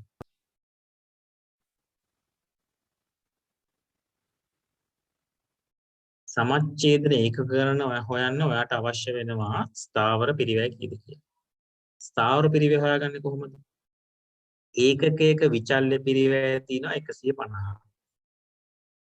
ඒකක විචල්්‍ය පිරිවැය තියෙනවා 150. 2000ක් හදද්දී මුළු පිරිවැය ලක්ෂ 4යි. 2000ක් හදද්දී මුළු පිරිවැය ලක්ෂ 4යි. 2000ක් හදද්දී මුළු විචල්්‍ය පිරිවැය කීයද? ලක්ෂ 3යි. ඒ කියන්නේ මේ 2000 වැඩි කරන්න 150යි. ලක්ෂ 3යි. මුළු පිරිවැය ලක්ෂ 4යි. මුළු විචල්්‍ය පිරිවැය ලක්ෂ 3යි. ස්ථාවර පිරිවැය කීයද? ස්ථාවර පිරිවැය ලක්ෂයයි. ස්ථාවර පිරිවැය බෙදන්න ඒකකයක දායකය. ඒක මම නිකන් ඇහුවේ. වෙනවා සමච්ඡේදන ඒකක 2000යි. සමච්ඡේදන ඒකක 2000 නම් විකුණුම් ඒකක 10000 නම් ආරක්ෂකාන්තිකය කීයද?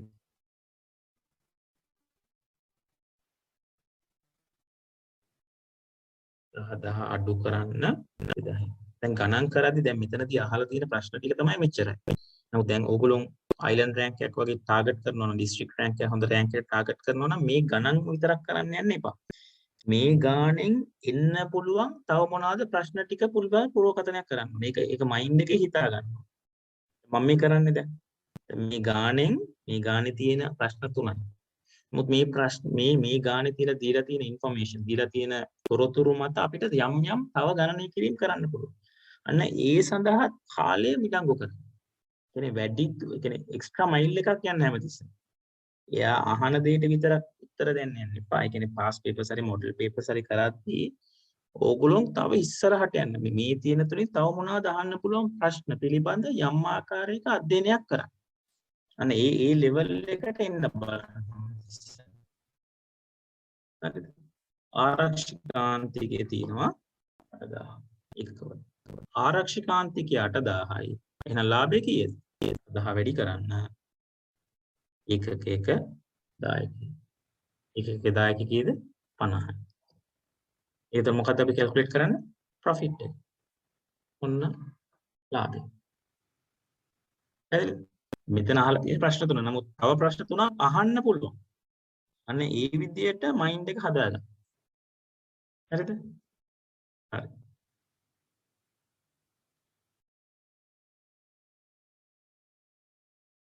අපි යමු ප්‍රශ්න අංක 4ට.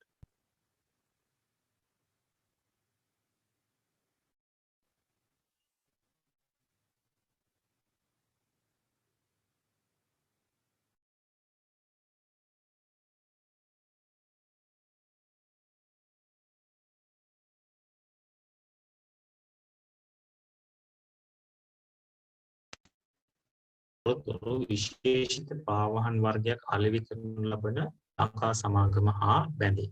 මේ වසරේ පාවාහන් යුගල 25000ක් අලෙවි කිරීමට අපේක්ෂා කෙරෙනවා. විකුණුම් මිල දීලා තිනවා 800යි, ගැනුම් පිරිවැය දීලා තිනවා 300යි. අපේක්ෂිත ස්ථාවර පිරිවැය දීලා තිනවා වැටුප් ප්‍රචාරණය වෙනත් ස්ථාවර වියදම්. පළවෙනි ප්‍රශ්නය සමච්ඡේදන ලක්ෂ්‍ය පාවාහන් යුගල ප්‍රමාණය. කොහොමද හොයන්නේ? ස්ථාවර පිරිවැය බෙදන්න ඒකකයක දායකය. මිලියන 2යි මිලියන 1යි මිලියන 2යි උත්තරේ මිලියන 5යි. ඒක බෙදන්න ඒකකයක දායකය 800න් අඩු කරන්න 300. මිලියන 5 බෙදන්න 500.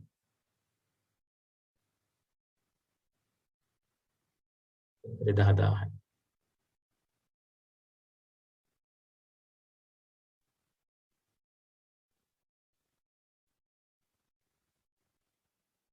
වටිනාකම රුපියල් වලින් සමච්ඡේදන වටිනාකම රුපියල් වලින් නම් 10000 වැඩි කරන්න ඒකකයක විකුණුම් මිලෙන් 10000 වැඩි කරන්න ඒකකයක විකුණුම් මිලෙන්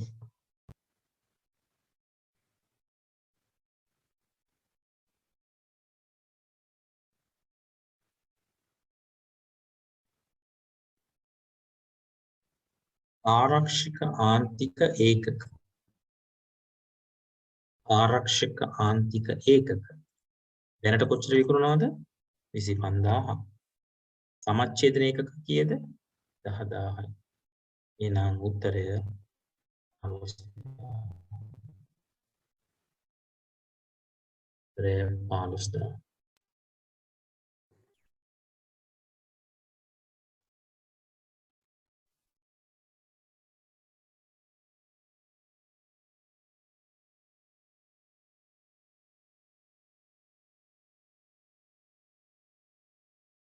වටිනාකම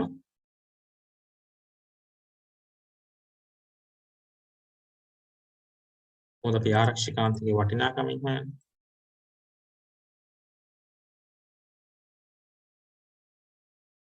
මේ 15000 වැඩි කරන්න ඒකකයක මිලේ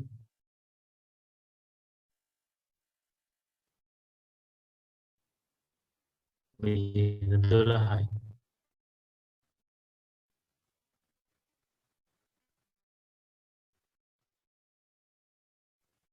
වර්ෂයේ ලාභය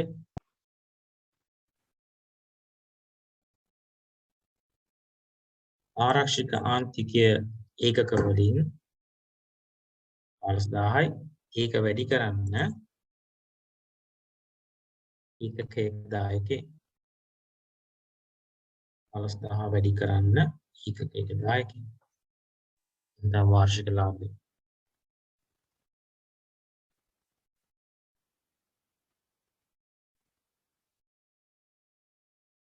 එනවා දැන් පොඩි අමාරු ප්‍රශ්නයක්. මෙතන මෙතෙක් වෙනකන් පැහැදිලි කියලා ප්‍රශ්නයක්. පාවහන් යුගලයක් සඳහා රුපියල් 50ක කොමිස් මුදලක් හඳුන්වා දෙන්නේ නම්. හරි. එක පාවහන් යුගලයක් සඳහා රුපියල් 50ක් ගෙවනවා. ඒතර ඒක විචල්්‍ය පිරිවැය. ඒතර ලියන නව විචල්්‍ය පිරිවැය සමානයි නව විචල්්‍ය පිරිවැය සමානයි 300 එකතු කරා 50 රුපියල් 350. එහෙනම් ලියන්න නවදායකීය සමානයි 800 අඩු කිරීම 350.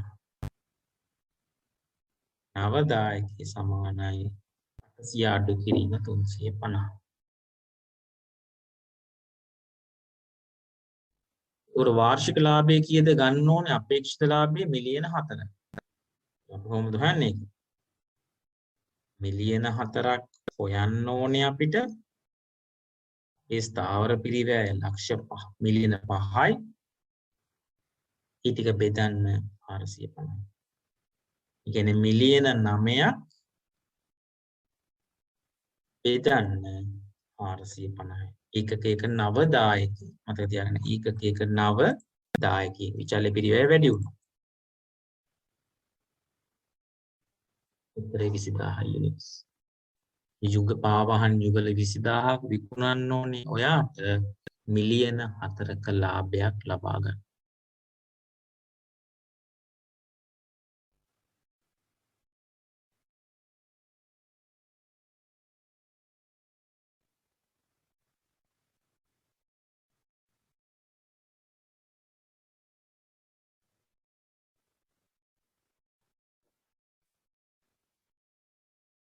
ඔයගොල්ලෝ අන්තිම වෙනකන් ඉන්න බලන්න මම එතනදි කියන්න කොහොමද මේ මාසය ගත කරන්න ඕනේ ඉෆෙක්ටිව් විදියට. හරිද?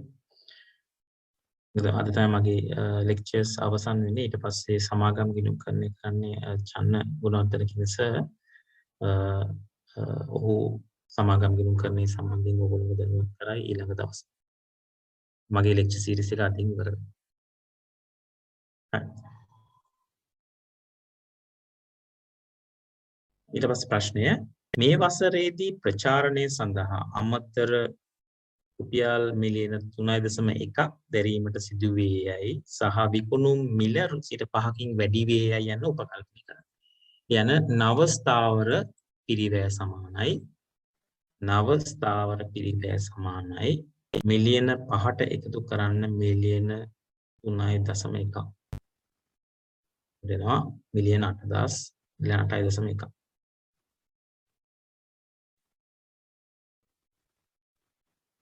නව ස්ථාවර පිරිවැය සමානයි මිලියන 5ට එකතු කරන්න මිලියන 3.1 මිලියන 8.1. දැන් දෙන නව විකුණුම් මිල 800 වැඩි කරන්න 1.05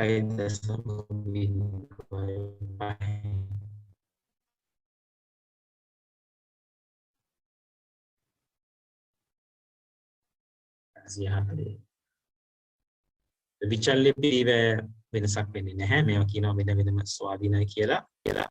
නව දායකයේ සමානයි 840න් අඩු කරන්න 9 දායකයේ සමානයි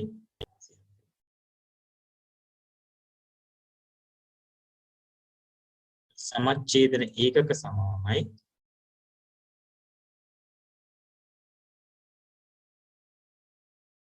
නව ස්ථාවර පිරිවැය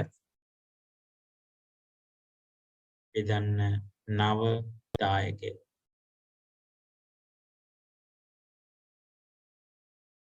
ඒකක 15 ඒකක 15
අපි යමු ප්‍රශ්න අංක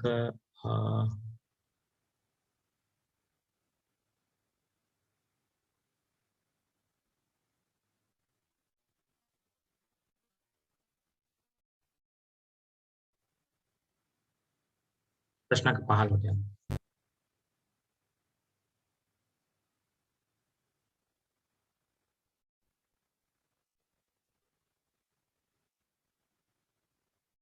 සමාගමක් විසින් විශේෂ වර්ගයේ ජංගම දුරකථනයක් නිෂ්පාදනය කර ඒකකයක් රුපියල් 25000ක ඉලකට විකුණනු ලබයි. විකුණුම් මිල කීයද? 25000යි. සමාගමේ ඉදිරි වාර්ෂිකය සඳහා අයවැයගත විකුණුම් 400ක් වන අතර ඒ ධාරිතාවයෙන් 80%කට සමාන වේ. මෙහියුම් මට්ටමේදී අයවැයගත පිරිවැය මෙම මෙහියුම් මට්ටමේදී අයවැයගත පිරිවැය පහත දැක්වලා තියෙනවා. අමුද්‍රව්‍ය තියෙනවා ලක්ෂ මිලියන 4ක්, ඍජු ශ්‍රමය තියෙනවා මිලියන 2ක්. මුළු පොදු කාර්ය පිරිවැය තියෙනවා ස්ථාවර 7,50,000යි, විචල්්‍ය ලක්ෂය. මිලියනය. හරිද? දැන් ලියන්න ඒකකයක විචල්්‍ය පොදු කාර්ය පිරිවැය. ඒකකයක විචල්්‍ය පොදු කාර්ය පිරිවැය. මේ මෙතන කෙලින්ම ගමු මේ සමානයි. ලියන්න ඍජු අමුද්‍රව්‍ය, ඍජු ශ්‍රමය and පොදු කාර්ය පිරිවැය විචල්්‍ය.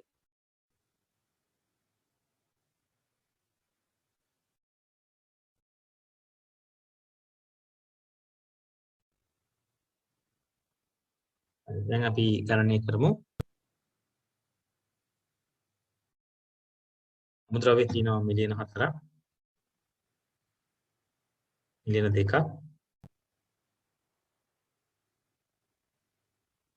and මෙතන තියෙන මිලියනයක්. වැඩි එකතු කරන්න.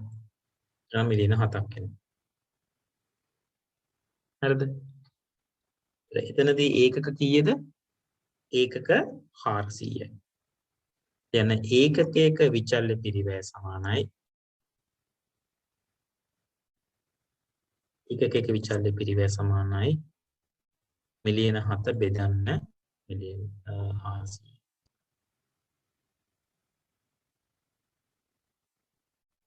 17500 ඒකකයක විචල්්‍ය පිරිවැය.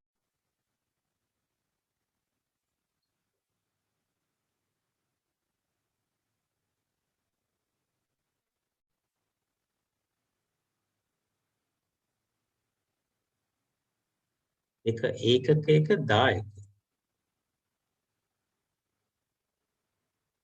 ඒකකයක 10 කියන්නේ කොහොමද? ඒකකයක විකුණුම් මිල 25000යි. එකෙන් අඩු කරන්න ඒකකයක විචල්්‍ය පිරිවැය.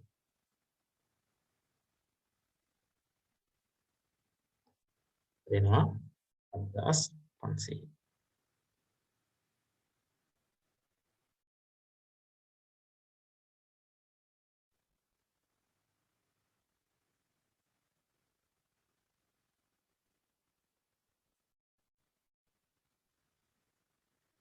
සමස්ත දායකය. සමස්ත දායකය කියන්නේ කොහොමද? විකුණුම් ප්‍රමාණය වැඩි කරන්න ඒකකයක දායකය. විකුණුම් ප්‍රමාණය වැඩි කරන්න ඒකකයක දායකය.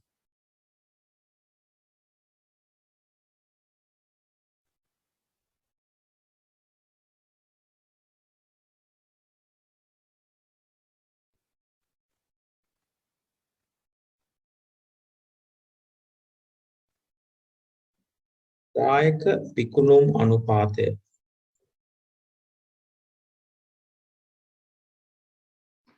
කියන්නේ කොහොමද? ඒකකයක දායකය බෙදන්න ඒකකයක විකුණුම්.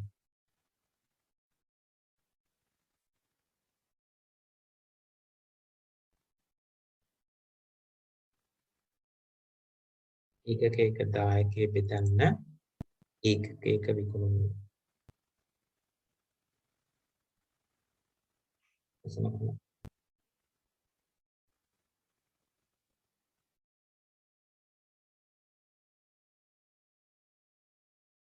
සමච්ඡේදන ඒකක ලක්ෂ.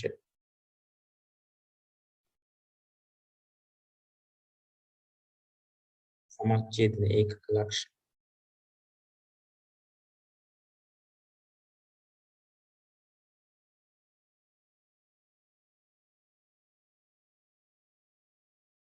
ස්ථාවර පිරිවැය 7,50,000යි. ඒක බෙදන්න ඒකක දායකයන්නේ 5000.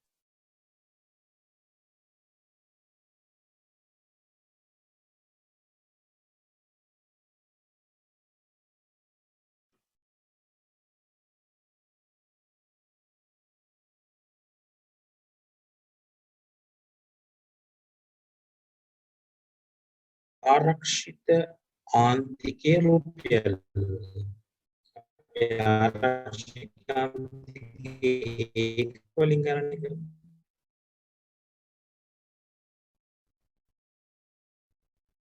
ආරක්ෂිත ආන්තිකයේ ඒක වලින් ගණනය කරලා ඒක අපි වැඩි කරමු. දැනට විකුණනවා 400ක්. සමච්ඡේදන ලක්ෂ ඒකක තියෙනවා 100ක්. යන උත්තරේ 300. ආරක්ෂිත ආන්තිකයේ රුපියල් වලින් නම්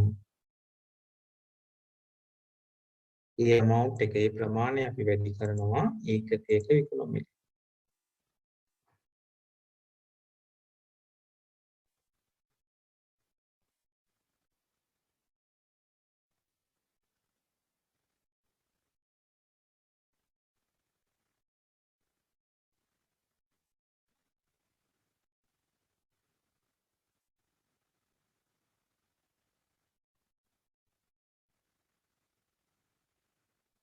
හරිද? චුදලාභය. චුදලාභය අපි හන්නේ කොහොමද?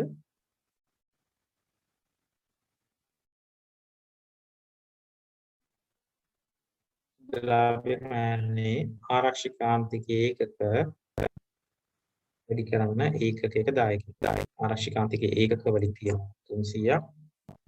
ඒක වැඩි කරන්න ඒකකයක දායකය. ඒකකයක දායකයට ආව 7500.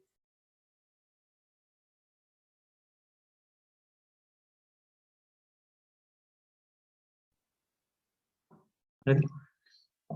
සටහනක් ඇඳීම අවශ්‍ය වෙන්නේ අපි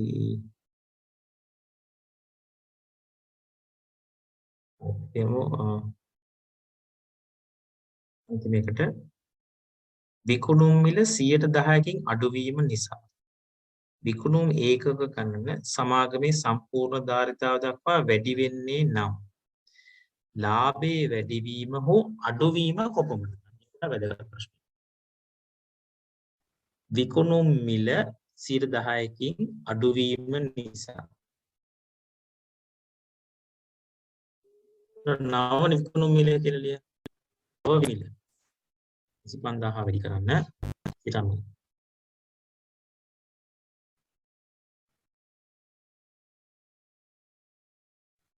20500. නව විකුණුම් මිල 20500. විචල්‍ය පිරිවැය කියලා අපිට ආවේ 17500. කියන්නේ ඒකකයක 10. විචල්‍ය පිරිවැය සමානයි විචල්‍ය පිරිවැය සමානයි ඒකකයක විචල්‍ය පිරිවැය සමානයි 17500.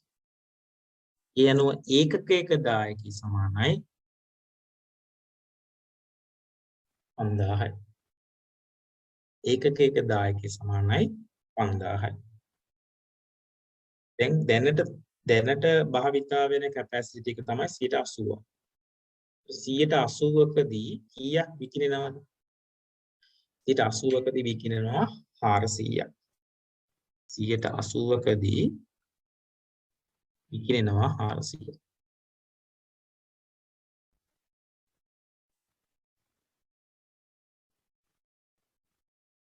සියයට 100ක් වෙනවා. කීයක් විකිනෙන්න ඕනේ? අපිට කියන්න පුළුවන්. ඊට 100ක් වෙනවා නම් විකිනෙන්න ඕනේ 500.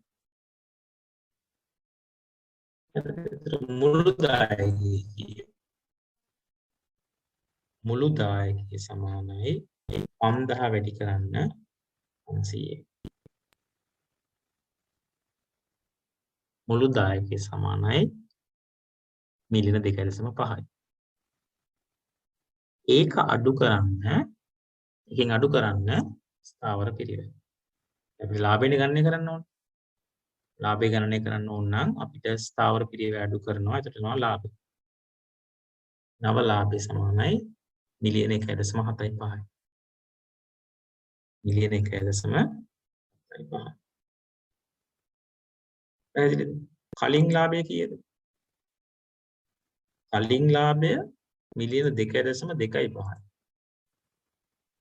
නව ලාභය මිලියන 1.75යි. ලාභයේ අඩුවීම සමානයි 500 ගත්තේ කොහොමද? 500 ගත්තේ දුව මෙහෙමයි. දැන් මෙතනදී කියනවා මෙයා ඒකක 400ක් වන අතර එහි ධාරිතාවයෙන් 80%කට සමානයි. 400ක් සමාන වෙනවා 80%කට.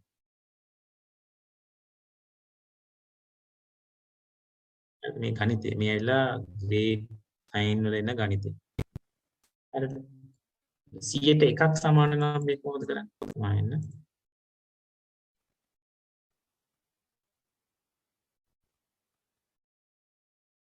කරන්න ඕනේ 400 බෙදන්න 80. 400 80ෙන් බෙදාවම එනවා 100% එක. ඒ කියන්නේ 500. ඒ කියන්නේ full capacity.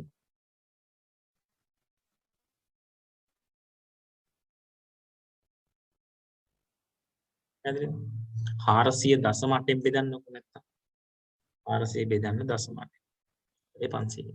කියන්නේ full capacity එක.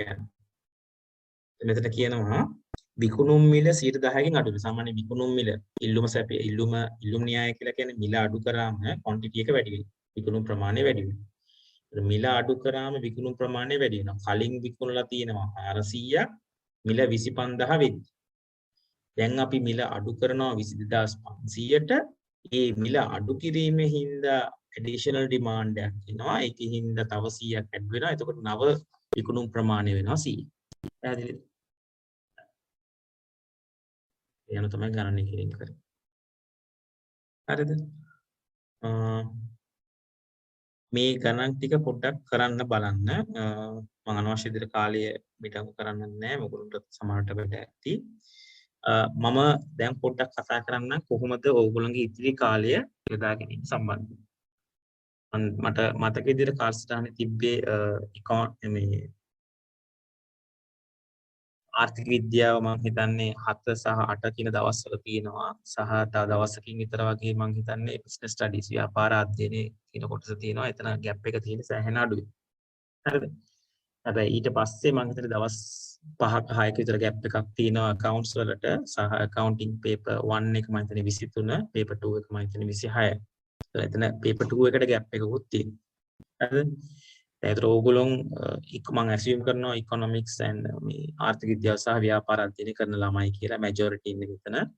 ඒතර වැඩිපුරම වෙන්න ඕනේ study කරද්දී exam එකට පාඩම් කරද්දී වැඩිපුර අවධානය දෙන්න economics part 2 කියන එකටයි ව්‍යාපාර අධ්‍යයන කියන එකටයි මේ කාල පරාසය තුර. මොකද accounts වලට මම කියන්නේ මෙතන accounts එක neglect කරන්න කියන එක නෙමෙයි. accounts වලට පැය 2ක් පැය 3ක කාලයක් දෙන්න. දවසකට පැය 2ක් වගේ කාලයක් 3ක් දෙන්න. මම දන්නේ ඔයගොල්ලෝ කොච්චර දුරට accounts study කරලාද නැද්ද කියලා මම දන්නේ නැහැ. මම මේ කියන්නේ හරි ස්ටුඩන්ට් කෙනෙක්ගේ approach. හරිද? economics part 2 කියන එකට වැඩිපුර අවධානය දෙන්න සහ ව්‍යාපාර අධ්‍යයනයත් කියන වැඩිපුර අවධානය දෙමින් පාඩම් කරගෙන යන්න. පාඩම් කරනවා කියලා කියන්නේ හුඟක් වෙලාවට කරන්න බලන්න model papers කරන්න බලන්න, past papers කරන්න බලන්න. past papers කරද්දී model papers කරද්දී ඔයගොල්ලෝගේ approach එක වෙන්න ඕනේ ඔයා තනියම answer එකක් sketch form එකකින් කියන අපි කියනවා කටුවට ලියන්න. ඊපස්සේ ඒ answer එක ඔයා compare කරන්න, සංසන්දනය කරන්න ඔයාගේ marking scheme එකේ එන answer එකත් එක්ක. marking scheme එකේ එන answer එකයි සහ ඔයාගේ answer එකේ අතර gaps තියෙනවා නම් ඒ gaps ටික fill කිරීම සඳහා study කරන්න. ඒක තමයි වෙන්න ඕනේ. ඔයා කොතනද ඉන්නේ සහ ඔයාට අදාළ ග්‍රේඩ් එකක් ගැනීම සඳහා වෙන එක්ස්පෙක්ටේෂන් එක අතර ગેප් එකක් තියෙනවා. ඒ ગેප් එක ෆිල් කරන්න ඔයා ස්ටඩි කරනවා. අන්න ඒ විදිහට වඩා විධිමත් විදියකට පාඩම් කරන්න බලන්න. මොකද මේ කාලය ඉතාමත්ම වැදගත්. අද 5 වෙනිදා. එතකොට තව මම හිතන්නේ මාසයක කාලයක් වගේ තියෙන්නේ. එතකොට මේ කාලේ ඉතාමත්ම සූක්ෂම ලෙස ඉතාමත්ම හරවත් ලෙස කාලය මිඩංගු කරන්න ඕනේ. කියන්නේ අනවශ්‍ය විදියට කාලය යොදා ගන්න එපා. විෂයන් අනවශ්‍ය ලෙසට බර තියා ගන්න යන්න එපා. ඉකොනොමික්ස් ඒ කියන්නේ ආර්ථික විද්‍යාව දෙක කොටස, ව්‍යාපාර අධ්‍යයනයේ දෙක කොටස, එක කොටස ආදී වශයෙන් බර තැබීම උපරිම කරන්න ඒ සබ්ජෙක්ට්ස් වල. හරිද? ඒක past papers බලද්දී past papers වල ට්‍රෙන්ඩ් එක බලන්න.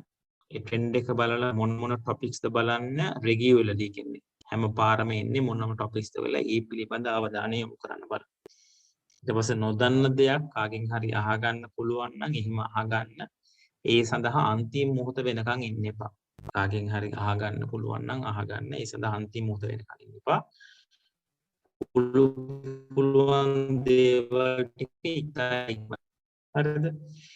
එහෙමනම් මෙතෙක් මා සමග ඔගොල්ලෝ මාත් එක්ක සිටීම සම්බන්ධයෙන් මම ස්තුතිය පුද කරනවා. මේක නැනස්ක ආයතනයෙන් කරපු සම්මන්ත්‍රණයක් මාලාවක්.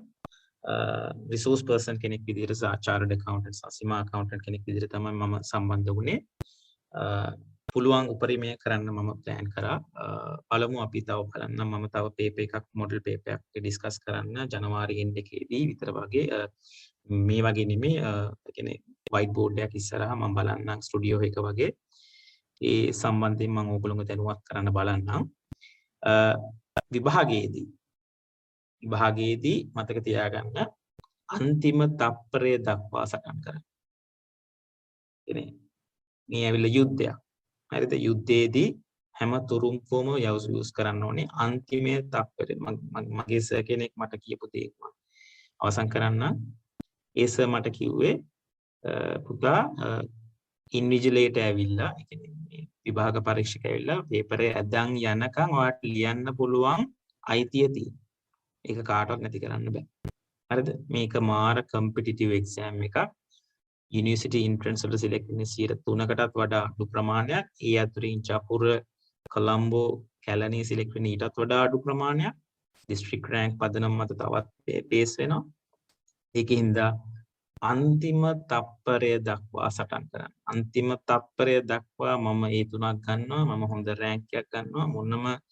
මොනම අවස්ථාවකදී ඔයගොල්ලන්ට නෙගටිව් ෆීලිංග්ස් ආවොත් ඒ ඔක්කොම නිගේට් කරන්න. ඒ ඔක්කොම ප්‍රතික්ෂේප කරන්න. ඔයගොල්ලන්ගේ ටාගට් එක කැම්පස් එන එක. ඒක තමයි ඔයගොල්ලන්ගේ සීනේ. ඒ සීනේ තුළ ජීවත් වෙන්න. ඒ සීනේ යථාර්ථයක් කරගන්න. හරිද? එහෙමනම් මම සියලු දෙනාටම හොඳින් විභාගය කරන්න අවශ්‍ය ධෛර්යය ශක්තිය ලැබේවා කියලා ප්‍රාර්ථනා කරනවා. මොන හරි ඩවුට් එකක් වගේ ආවොත් මගේ නම්බර් එක මම ලියන්නම් මෙතන. මොන හරි තිබ්බොත් මගෙන් අහන්න. ප්‍රශ්නයක් නැහැ. ඕන වෙලාවක මගේ ෆෝන් එක විවෘතයි. ඒකින්ද ක්‍රමානුකූලවත් විදියට පාඩම් කටයුතු කරගෙන යන්න මොනම ආකාරයකින්වත් අසපසු වීම වෙන්න දෙන්න එපා. මොකද මේ මාසය ඕගොල්ලෝගේ ඉදිරි අනාගතය තීරණය වෙනවා. ඕගොල්ලෝගේ තව අවුරුදු 10කින් එන ඕගොල්ලෝ ගත කරන ජීවිතය බේස් වෙන්නේ මේ මාසය තුළ. හරිද? මේ මාසේ තමයි ඕගොල්ලෝගේ ඒ ඉදිරි අවුරුදු 10ක 15ක ජීවිතය තීරණය කරන ඉතාමත්ම තීරණාත්මක මාසය තමයි මේ මාසය. සහ එක්සෑම් කරන පැය 3 වෙලාවන් ටික. හරිද? සමහරට ඔයගොල්ලන්ට පාඩම් කරද්දී සමහර ඒවා එක්සෑම් එකට කලින් දවසේදී සමහරට මිස් වෙලා එන unnecessary stress වෙන්න යන්න එපා. ඒක ප්‍රශ්නයක් කරගන්න යන්න එපා. එක්සෑම් එකට යන්න. එක්සෑම් එකට ඉතා පිරිසිදු මනසකින් throughout the exam period එකේදී හැමතිස්සෙම පිරිසිදු මනසකින් ඉන්න. මොනම අවස්ථාවක ස්ට්‍රෙස් වෙන්න එපා. අනවශ්‍ය ආතතියකට ලක් වෙන්න යන්න එපා. මොකද ඔක්කොමල්ලම ඉන්නේ එකම බෝට් එකේ. කවුරුත් සමහර වෙලාවට සම්පත් විද්‍යාව මේ පරතර තියෙන්න පුළුවන් ප්‍රශ්නයක් නැහැ. නමුත් ඔයාට ප්‍රශ්නයක් අමාරු වුණා නම් ඒ ප්‍රශ්නේ අනික් අයට මුළු ලංකාවට මේක එකයි. හරිද? ඒ හින්දා මොනම අවස්ථාවකදීවත් වැටෙන්න එපා මානසිකව. හැමතිස්සෙම ධෛර්යමත් වෙන්න. මේක තමයි ඔයගොල්ලන්ට තියෙන එකම මාවත, එකම රූට් එක.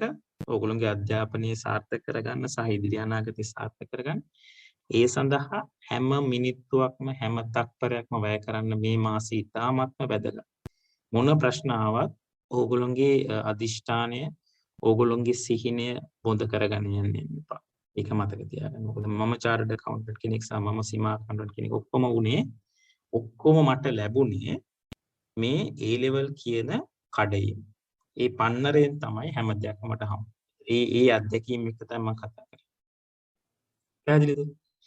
ඒ හින්දා මොනම අවස්ථාවකදීවත් වැටෙන්න එපා. හැමතිස්සෙම ධෛර්යම කරගන්න. ඔයගොල්ලෝගේ ඉදිරි මාසය සහ එක්සෑම් කරන කාලය මොන ප්‍රශ්නාවක් එක්සෑම් එකට යද්දී ඇක්සිඩන්ට් එකක් වුණා මොකක් වුණත් ගිහිල්ලා එක්සෑම් එක කරන්න. මතක තියාගන්න. ඒ වගේ පොසිටිව් ඇටිටියුඩ් එකක යන්න. මොනම දෙයක් ආවත් මොන මලගයක් වුණත් මොන මේකට ඒක නැති කරගන්න යන්න එපා. හේතුව ඕගොල්ලෝගේ ඉදිරි කාලය, ඉදිරි ජීවිතේ තීරණය කරන මූලිකම සාධකය වෙන්නේ මේ එක්සෑම් එක. ඕගොල්ලෝ දැනටමත් අවුරුදු 3ක් විතර මේකට වේස්ට් කරලා තියෙනවා. ඒකින් තවත් වේස්ට් කරන්න කාලයක් නැහැ.